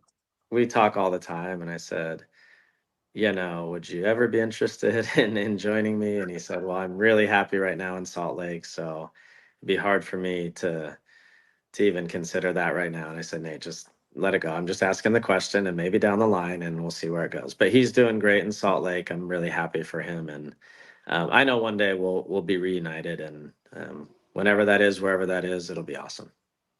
Yeah, somewhere Coque Vegas is licking his chops. I mean, yes, let it happen again. They're strong in MLS right now. Yeah, they're doing great. They're doing great. As you mentioned, Landon, as we wind it down here, again, thank you once again for your time. And this is something that is very true. And I can speak out of personal experience with this, is that you do things because you love to do them, and there's a genuine care for that. I have every sporting reason to not like you, Landon. Every single one. And it was incredibly disarming. It was incredibly disarming just getting to know you as a person. It's almost like the game, right? You say, just go and you'll see and you'll understand, like in person. And it's very much like that. So I, as a San Diegan, appreciate the love that you've poured into this city, especially in the soccer sense, because it's meant a lot. And none of this would be happening without you and the efforts of your associates and everybody who, just shook this city up.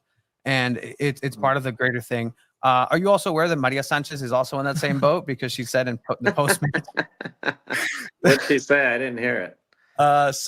So she was asked, like, hey, what's it like to get coached by Landon? And the question was more of like, hey, like, you grew up idolizing Alex Morgan. Was Uh-huh. it kind of the same with Landon Donovan? And he said, "Well, no, I supported the men's Mexican national team, and Landon was our enemy." Kind of a villain. But Okay, I can't wait to see her tomorrow. See, we got her in That's trouble. good. extra, That's good. 5 extra kilometers on that. Extra thrill. But That's Landon, good. I really once again appreciate your time, and as you continue through San Diego Wave and all this, I'd love to just extend this open invitation to come in and have a safe space to talk soccer, because again, this is something that I appreciate know that. I know that you love to do, is X's and O's, because PR stuff is great. I will say you are the most media trained person that we know. Oh, for sure. It's So not training. I'm used to. I've done it my whole life, and if you're just genuine, then it comes across as being trained, but it's not. you just Just being honest. just a cool California kid, make from the redwoods, making There it you look go. easy. Red lens. Red Red lens. lens. Come on, Tom. So, hey, it's North Cal again. So many every reason. But you know what? You're here in San Diego, and I really appreciate it. And we do appreciate the time with a costume change now back into regular time. That's media training 101. I'm not media trained. Inteligencia. Yeah. All We're right, gonna bring back Abe. You want to bring him back? I'll take him away. All right, there he is, Abe. And I see a lot of people. Again, this was a pre-recorded interview. We'll get through some of these comments too, because there was a lot there. I mean, there was a lot. And What you think, Abe? I really appreciate his time. Yes, I think that was awesome to hear him for such a long time. Even after his daughter tried to pull him away, you guys still asked a few more questions, which I thought was pretty awesome. But Plow yeah, through. he's It was time. genuine. It was He's time. a- Save me he's at this time. Sorry. He's a genuine guy. Like when Yeah. you hear these stuff, like genuinely, I don't think it's media training. Like this isn't how he believes. These are human relationships. It's hard to think about that sometimes, but yeah, everything in our life, at the base level, it's human relationships, and putting that at the forefront sounds like a good thing. And he did break some news there. 11 Yeah, he did. players not training tomorrow. Like what? And I think that's I was keeping a pulse of the comment section, and I've been receiving some text messages of what's happening. A lot of like, wait, this is his first time? Yeah, it's his first time. But some sheeshes, some yikes, and some that's scary. Because of that exact thing, right? Like it's 11 players not training tomorrow. It's a big deal. It's the reality where Wave It's a whole has starting lived. 11. Yeah, that's a whole starting 11 or the reserves. But yeah, I mean, he does admit his faults, his personal faults, and why he's in it. And again, to your point, Abe, like we've seen a different side of him because we've been able to ask him these questions and post match and get to know him, and you know those conversations when the camera isn't rolling, just waiting for the media PR guy to say, "All right, you guys can go." Like those moments that you get to know an individual, and that tells you a lot. So, I'm not, and very true, very true. I have no reason to like him. I have absolutely no reason to like him from knowing what I know. The first thing I saw him, I'm like, wow. Actually, let me take you to in the blast of the past, Abe. When you were still probably putting in your PIN number for your free reduced lunch. I still remember that number actually.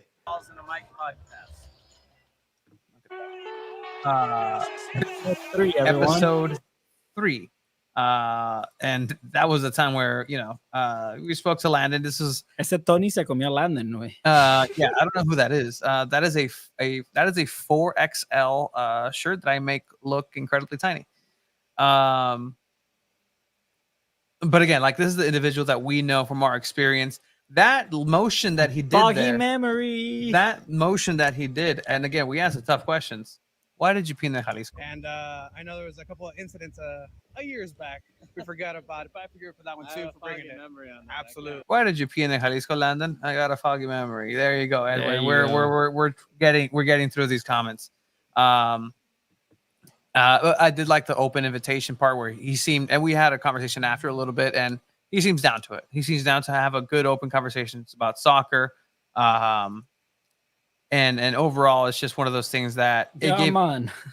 yes, it gave insight into what the intentions are. And I think also not necessarily breaking news, but that's the first time we've really heard Landon say that, hey, I can see maybe myself doing this. continue this. Yeah.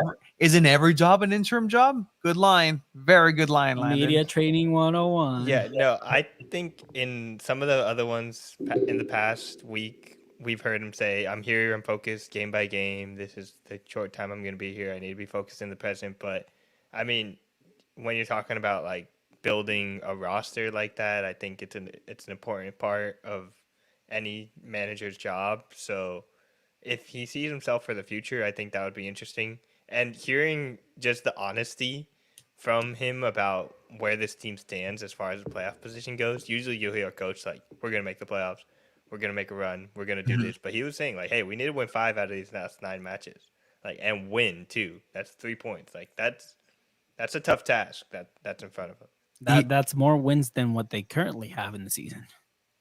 Yeah, Like, and it's it's not an yeah. easy schedule either. I mean, if we can pull up the schedule right now, we can play a win-loss if you guys Gosh. want. But you already played Bay FC, who is an easier team. Utah Royals, you already won against them once. I think you have Washington Spirit next week, who are just still on fire. They just got their new coach. Yeah, so yeah, you have Washington Spirit, who are an attacking front, and Waves. I don't know. Waves defense has been a strong point of the season, but is it enough to hold off Washington Spirit and not reciprocate and retaliate with some offensive of your own and expect to win that? That's a difficult ask.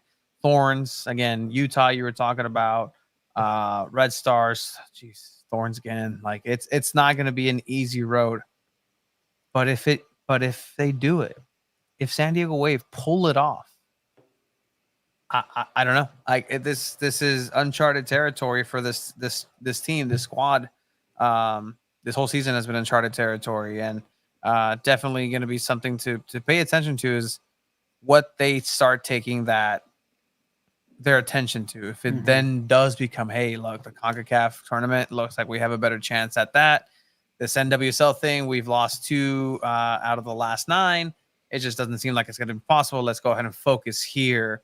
Yeah, real quick, one more thing that he said and has said in the past. I think we can comment on it, but I think it's always hard for a coach to kind of talk about the past as far as like the past coaching, past Casey Stoney, just those bad habits that he talked about. What do you guys think were those issues? Because like obviously we're not there at training and watching this stuff, but like. So I think he alluded to conditioning. He did allude to conditioning being a factor that he sees the players being able to very much improve in. And so what Chiba and I were talking about is that, well, was that conditioning at a soccer level, at a professional, like, I don't know exactly what that means. From our sources, there have been instances, incredible instances, and one that I shared with you, Abe, that like it doesn't necessarily yield cash money in terms of fitness and conditioning, pre-match rituals and walking into this. Like, it's just not necessarily the best conditioning possible. Or is it the best conditioning possible? You said, Chiba. No, I mean, you could always argue too, right? Maybe the practices weren't as intense before. No, but you were saying that that in order to be match fit and be fit is not necessarily match fit for that style that Landon's going for. It takes a specific type of player and a specific conditioning to play the style that Landon wants to implement. Yeah, like he wants to play very fast. He wants to play very quick. And I mean, again, I think if I told you this or during the pandemic, like they're looking gas, they're sprinting, they're running a lot. Emily Van Ekman is the only center mid here, and she's running everywhere. And he said it himself, right? Mackenzie Doniak ran so much in this past game against Angel City. So I think the style that Landon does want is just to be pacey, to be quick, to be moving around constantly. That's why you have Caitlin Sheridan pushed up so much as a last center back. So I think with that style in mind, they're not in the conditioning and physicality that he would want them to be. Yeah, and I think as the NWSL, everyone says it's transitional. He even like joked about it at the press conference, like it was transitional. Like that's something that every coach in the NWSL wants to deal with and kind of stop. like genuinely, I think every coach is like stressed out by that. That it's too transitional. There's too much going on, and they kind of want to just bring the game to themselves. And if this why this style works, then it can change the way they are in the league. Like they can become one of these dominant teams if everything works out. But it's always that if. Yeah, playback. I do believe that there is going to be a town hall specifically with the fans, the Sirens. Just get in contact with somebody from the Sirens to see if there is space. It does look like, as Zakiya was estaba diciendo, likely Sirens only, limited seating. That's why, hey, join the Sirens. Like, there you go. There's a free membership. You can go ahead and do that. And honestly, I really hope that the Sirens and people who are there take that opportunity to ask those tough questions, because he'll be honest about almost anything. A situation that we navigated through with Loyal in his time is, hey, like, you got a guy that was accused of being an insurrectionist. Now you want us to be okay with it? Okay, let's talk to him. And in that process, it told me a lot about who he is as a person and what he seeks in these relationship building moments that he has with his players. So that trust aspect that he was talking about, it seems like the team does trust him and they do listen. We were there at training, and he commands a respect. And this is, again, also not a slight on anything that was there before, maybe aside from Paul Buckle, because, man, what can you expect? Like, the guy was there and, you know, he did his best, got himself a free San Diego Wave wardrobe, training kit wardrobe, and made his way back to Sacramento. So it's interesting times. Can this be a long-term thing for San Diego Wave for Landon Donovan? Potentially. I really think that more than ever, that's a viability. And maybe, again, I'm not in any of the know here, but maybe that's why there's a town hall. There was never a town hall with Paul Buckle. Maybe this is a temperature gauge to see, like, hey, if the community responds well to Landon and what he has to say, I think it's a safe bet forward to say this is somewhere where we're going to go. Yes, you now going to surround yourself with a little bit more of who you want and somebody who knows, just like we talk about SDFC and what they need to win the MLS. Somebody knows how to win the NWSL. Is which who you surround yourself with, but on a standpoint from experience and being a player and being somebody who knows what the big stages are like, Landon Donovan is up there, and who do you want on your corner? So a lot of good stuff there. We're gonna post the interview, a solo standalone, and we'll share that. Very giggly, very much continued the hey Tony vibe with everything. Yeah, Yeah, you everyone watching, if you guys like that interview, just share it with your friends. Like that Yeah. was genuinely good interview. Good job, guys. Yeah, Like, that was appreciate really it, cool. man. You know, you Don't also forget help to subscribe too. And like write some of the comment. questions. Please subscribe. Yes, please subscribe. Tell your friend, be a friend, tell a friend, subscribe. Because again, this is literally what I'll turn around. Like these comment section, the engagement, I want to turn around and say, hey Wave, here you go. This is never talked about this, but we actually slated to get Casey Stoney right before she got fired. Because we had the Casey Stoney interview before the season started. And we're like, cool. They're about to go on Olympic break. Great time, regardless of what's going on. Let's get Casey Stoney back on, talk about the team, talk about what's going on. I know she was down for it. I know she enjoyed the time. We had discussed it. It was going to come down. It was a scheduling thing. They were in Houston. They were here. They were there. And then Casey Stoney got fired. So that's why I didn't say anything about Landon, because we've jinxed ourselves twice with saying, oh, guess who's coming on? And then it's like, oh, rain check. And I just wanted to make sure this went smooth. Yeah, we've jinxed a couple interviews before. But Maria again, Sanchez, yeah, Maria Sanchez. I still have the thing. Corona? Joe No. Corona had a kid, so he's off the hook. El portero, ¿cómo se llama? Guido, I feel like Guido for a while you guys were saying, but never. Guido, happened. yeah, he Yeah, eluded us, Guido. but we got him. But look, something that San Diego Wave did, that San Diego Loyal, and hopefully that discussion just starts to separate more, because right now it's inseparable. The Loyal and Wave Landon conversation, you can't. You have to talk about one to inform what's happening and the way that he's moving forward with being the interim coach for Wave, by acknowledging what happens at San Diego Loyal. But hopefully, as time goes on, that does separate itself. But Yeah, it is so interesting how the stories kind of like melded together because like genuinely like there were conversations I think we've had it in the press box like we need to kind of stop comparing this to Loyal, like this is a different league. Yeah. And then now 100%. the Landon Donovan comes back and says, "Oh, we're gonna play like Loyal."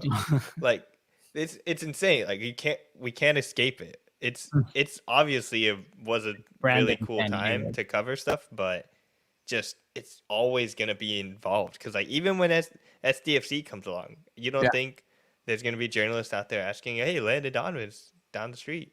They're doing that now. They're They're doing asking it. Landon. They're alluding to it. And that's fine. It's part of the conversation. And Landon is ready and is non-media trained ass to answer that. So it's a really I'll tell you this, Abe, and then we'll kind of wrap it up here. It's just that it's just very surreal. It's very weird that we have an icon of soccer in the US and very polarizing for us Mexican national team supporters to have that connection and really see him in this light. And honestly, like I can't hate the guy. I can't. I tried. I really did. I saw the comment 2-0. It pissed me off again. That's the guy that helped eliminate Mexico and Korea, Japan. Like that's the guy. But for what he's done in San Diego and what he continues to keep doing, hey, I'm all for it, man. Like it's really cool to see that. It was very giggly Landon again. It was Very friendly. So he's down to come back. Share It this. felt like he enjoyed it. So Share this with everybody just so you can also get into the know and again can show this to the team. Be like, hey, bring him back. People like it. People like this engagement. Let's keep doing that again, and we will. But all right. I see the time. We're going on 2 hours. If we go over 2 hours, the AI won't do the thing. But then that just means you guys can do the things on your own. oh, you can too. I'm tired, boy. Oh, I that's can do nice. it. I'll download some stuff. I'll Ooh, cut boy, I some like stuff that. out. Let's keep it going. All right. Let's just go with transition over to goals, gaffes, and grades. Our last segment, how we like to wrap up the week. Abe, there was a goal that was sent while we were doing the I episode. saw we should make that the goal of the week. This is going to be the goal of the week. Freshman from San Diego, I believe to be USD. Did you put it? Yeah, that's at Torero Stadium. Yeah. Former home of San Diego Wave and San Diego Loyal, where Landon Donovan resided. Wow. If you're sharing, you gotta click share. Click to share. All right. So we got a USD here. So we have a team celebrating. I'm not gonna play the audio just because the song. I don't know. Okay. All right. Some control over on the left flank. This is gonna be Centrazo. goal. Does it say who it was? Luca Fava. Wow. Luca Fava, congrats. He's won San Diego Punto Football's goal of the week. Hey, how do you feel winning San Diego Punto goal of the week? Huh? What? Huh? Well, congrats. That was a great goal. Luca Fava, golazo. That was a fantastic goal. What else do we have? Other goals or Is that it for goals? I'm genuinely like not. I'm following your lead, Chiba. This is the gaff. Fuck. Okay. We'll just go with the gaff. Yeah, one then we'll go goal. with We only got one goal. We got to show only this got gaff. one goal? This gaff is amazing. All right. Let's wrap up with the gaff. Who's your grade of the week? Who's your grade of the week, Chiba? Abby Dahlkemper. I'll be Dalkemper. Abby Dahlkemper is the grade of the week. Being able to move back home and moving to a team that is higher on the table than San Diego Wave must feel like a slight win for her. Yeah. Bay FC is 3 points ahead of San Diego Wave, so she has a better chance at making playoffs over there. But yeah, Abby Dahlkemper, just for everything that she's done for San Diego Wave, being the leader that she is, she wins San Diego Punto Football's grade of the week. Do you guys have a different one? Panama Media. Oh, good shout. Good shout. Tony, do you have a grade of the week? Do I have a grade of the week? Yeah, my grade of the week is The Good Dinosaur. Not your insurance. Not my insurance at all. Nope. The Good Dinosaur is a good movie. It's That was very watered down. I did not like that movie. I watched it last night. It was a good movie in that it was good at copying other movies. It was a combination of Lion King. It was mostly Pixar's version of, hey, we have a cool little 15-minute short we can do to highlight these cool nature graphics that we came up with. Let's make a movie out of it. And then Yeah, I heard it's not a good movie. it was not all right. If Yes. SDFC really just gonna have DirecTV on them, Luis? Yes. Speaking of SDFC, shout out to the boy Jeremias. Gerardo. Happy birthday. Happy birthday to you. I had somebody whose birthday was canceled on my work calendar and says Adrian's birthday canceled because it no longer works there. Yeah, I did that And too, so actually. I sent him the picture of the cancellation on my calendar, and I'm like, hey man, sorry to hear your birthday was canceled. Hope your day gets better. My birthday wishes are the best. Why is the Mexican flag behind Tony moving every time you mention Donovan? So actually, and this is behind baseball, inside baseball, not behind baseball. Nothing. Who is behind baseball? Not only do we have a wardrobe change, but we're petty in our way, in a fun banterish way with Landon. If you go back and watch the Landon interview, we changed the 2 jerseys, and we are here with a legend, somebody that you can see it right there. Yeah, to 2 Mexico jerseys, like just to make sure he understands. He understands. I'll just put that all day. I'll think out of my life all day. But yeah. Oh man, he knew he was coming in hostile territory, and he embraced it. And you know what? He really did. We will welcome you back, Landon Donovan. It's absolutely bonkers that this stupid show has access to that stuff. But all right. We have our gaff of the week. Gaff of the week. Tony, you found this. I don't know how you found this. I don't know. My algorithm is mostly bad video editing, like internet Bollywood stuff. I'll send it to you guys. Like it's not. It is not good. But anyway, I was scrolling and I come across some. I will preface this. English speakers, your Spanish sin barreras will not work here. But for you Spanish speakers, you'll get it on the first try. We'll come back with a translation. Why are you sharing it? I put a link to it. Did you really, boy? No. Oh, my boy, shared it. There it is, boy. Oh, I already had it open, boy. You did. This week's Tony's tired. Gaff of the week comes from a Liga MX femenil game. Cholos, actually, against Cruz Azul. So what do we have here? Did I mute the site? You might have. It's paused. I know it's paused, but I gotta unmute the site. All right, ready? 8.5 thousand people watching. Los 95 minutos van a agregar. Julio Chanek dice, hola, buenas noches, les pido un saludo para mi primo Juan Pito Rico, que está internado. Ay, Lea, ay, Lea. ¿Qué está pasando? No. All right. Well, let's pause there for our American non-Spanish speaking folk. Essentially, they're online narrating this game on YouTube. Reading some comments, as you do. We read comments too. Look, I thought this was a 24-hour stream. Hey, man. We got to go to work tomorrow. You know somebody, again, who can directly fire us. And I'm not trying to do that on the Tuesday. Maybe Wednesday. We'll check in there. Hey, don't worry, Esteban. You're killing it over in New York City, bro. You're doing your thing. Time, man. Playback. Ay, Dios mío. So, okay, let's go back. So this is the commentary that they're reading comments, and then somebody from the audience says, hey, please give a shout out to my cousin who's, is recuperating. He's getting better. His name is the equivalent of a Bart Simpson calling Mo Sizlak in The Simpsons and saying, hey, I don't know why Bart sounds like Mo. Hey, can I speak to an Al? First name Al, last name Kaholic. And then Mo goes like, is there an alcoholic in here? I'm looking for an alcoholic. Or Amanda Kiss and Hug. Seymour Butts. So the equivalent of that, actually. Pero más vulgar. Well, okay, let's put it this way. there's a person that I know that works in our department adjacent who has a cousin from a different part of the world. First name Suk. You ever heard of him? No. Last name Madik. So the equivalent of Suk Madik happened in this match.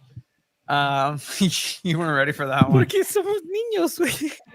Los 95 minutos van a agregar. Julio Chanek dice, hola, buenas noches. Les pido un saludo para mi primo Juan Pitorrico.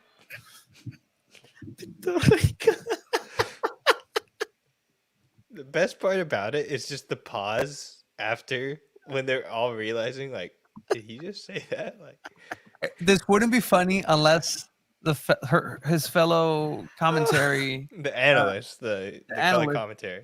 didn't also laugh. Un saludo para mi primo Juan Pitorrico, que está internado. So the joke is Ay, Lea. Ay, shout out Lea. to my cousin. Lea, ¿qué está Madik. pasando? No. That's in the hospital. Lea, Ya. matada. No. Ya. Ya, minuto 90, ya, bye. Minuto 90. Oh my god, that is hilarious. Only in Mexico, man. You know what I'm thinking? What? I was actually asked to do one of these. Like that could have been me. Like not Could have me, been you. but oh my god, that could have been me. Que está internado. Que está internado. Saludo para mi primo Juan Pitorrico. Juan Pitorrico. How is this a show? How is Landon Donovan on the same fucking show? Oh, that is I don't so understand funny. this. I don't understand the world that we live in. But we're loving every single second of it. Yeah, we it- challenge you guys in the chat right now. If you can get us with one of those jokes. No, I'm just kidding. You can say it try. right now. You can try. No, we have see. we have eyes out there. But with that, I want to say thank you, Abe, for your time. It's a long nights on Monday. Thank Landon Donovan. Thank San Diego Wave. Thank the Sirens. Z, you're awesome. Everybody who joins us, even late, Esteban. Good thing Appreciate we you. have a recording of it. You can listen to it on Spotify. You can tell your people and friends to subscribe. We're 50 subscribers away from 1,000. That's a big number in terms of what we can do. Like we can stream from our phones. Yeah. San Diego Inter. You can stream from your phones. Yeah. And don't have to take a whole thing and do that easier. Shout out to everybody. San Diego.Futbol is the name of the game on Instagram, on everywhere else. You're right. 7 more days till more Abe. 7 more days, still more Abe. You guys neighbors? You guys might be neighbors, actually. Like, I'm not thinking about it. You guys might be neighbors. Saludos a mi prima. Es su hijo. Almost. Almost. Shout out to your primo. Prima. Prima. Oh, well, it's primo del Elver. Elver Galarga. So shout out to everybody who joined us. Conoce a mi primo Carmelo Tocas. This is the dumbest show. Soccer in San Diego. Y saludos a mi prima Rosa Melano. Somehow they allowed that. They All did. right. They sure did. See you guys later. Bye. Bye.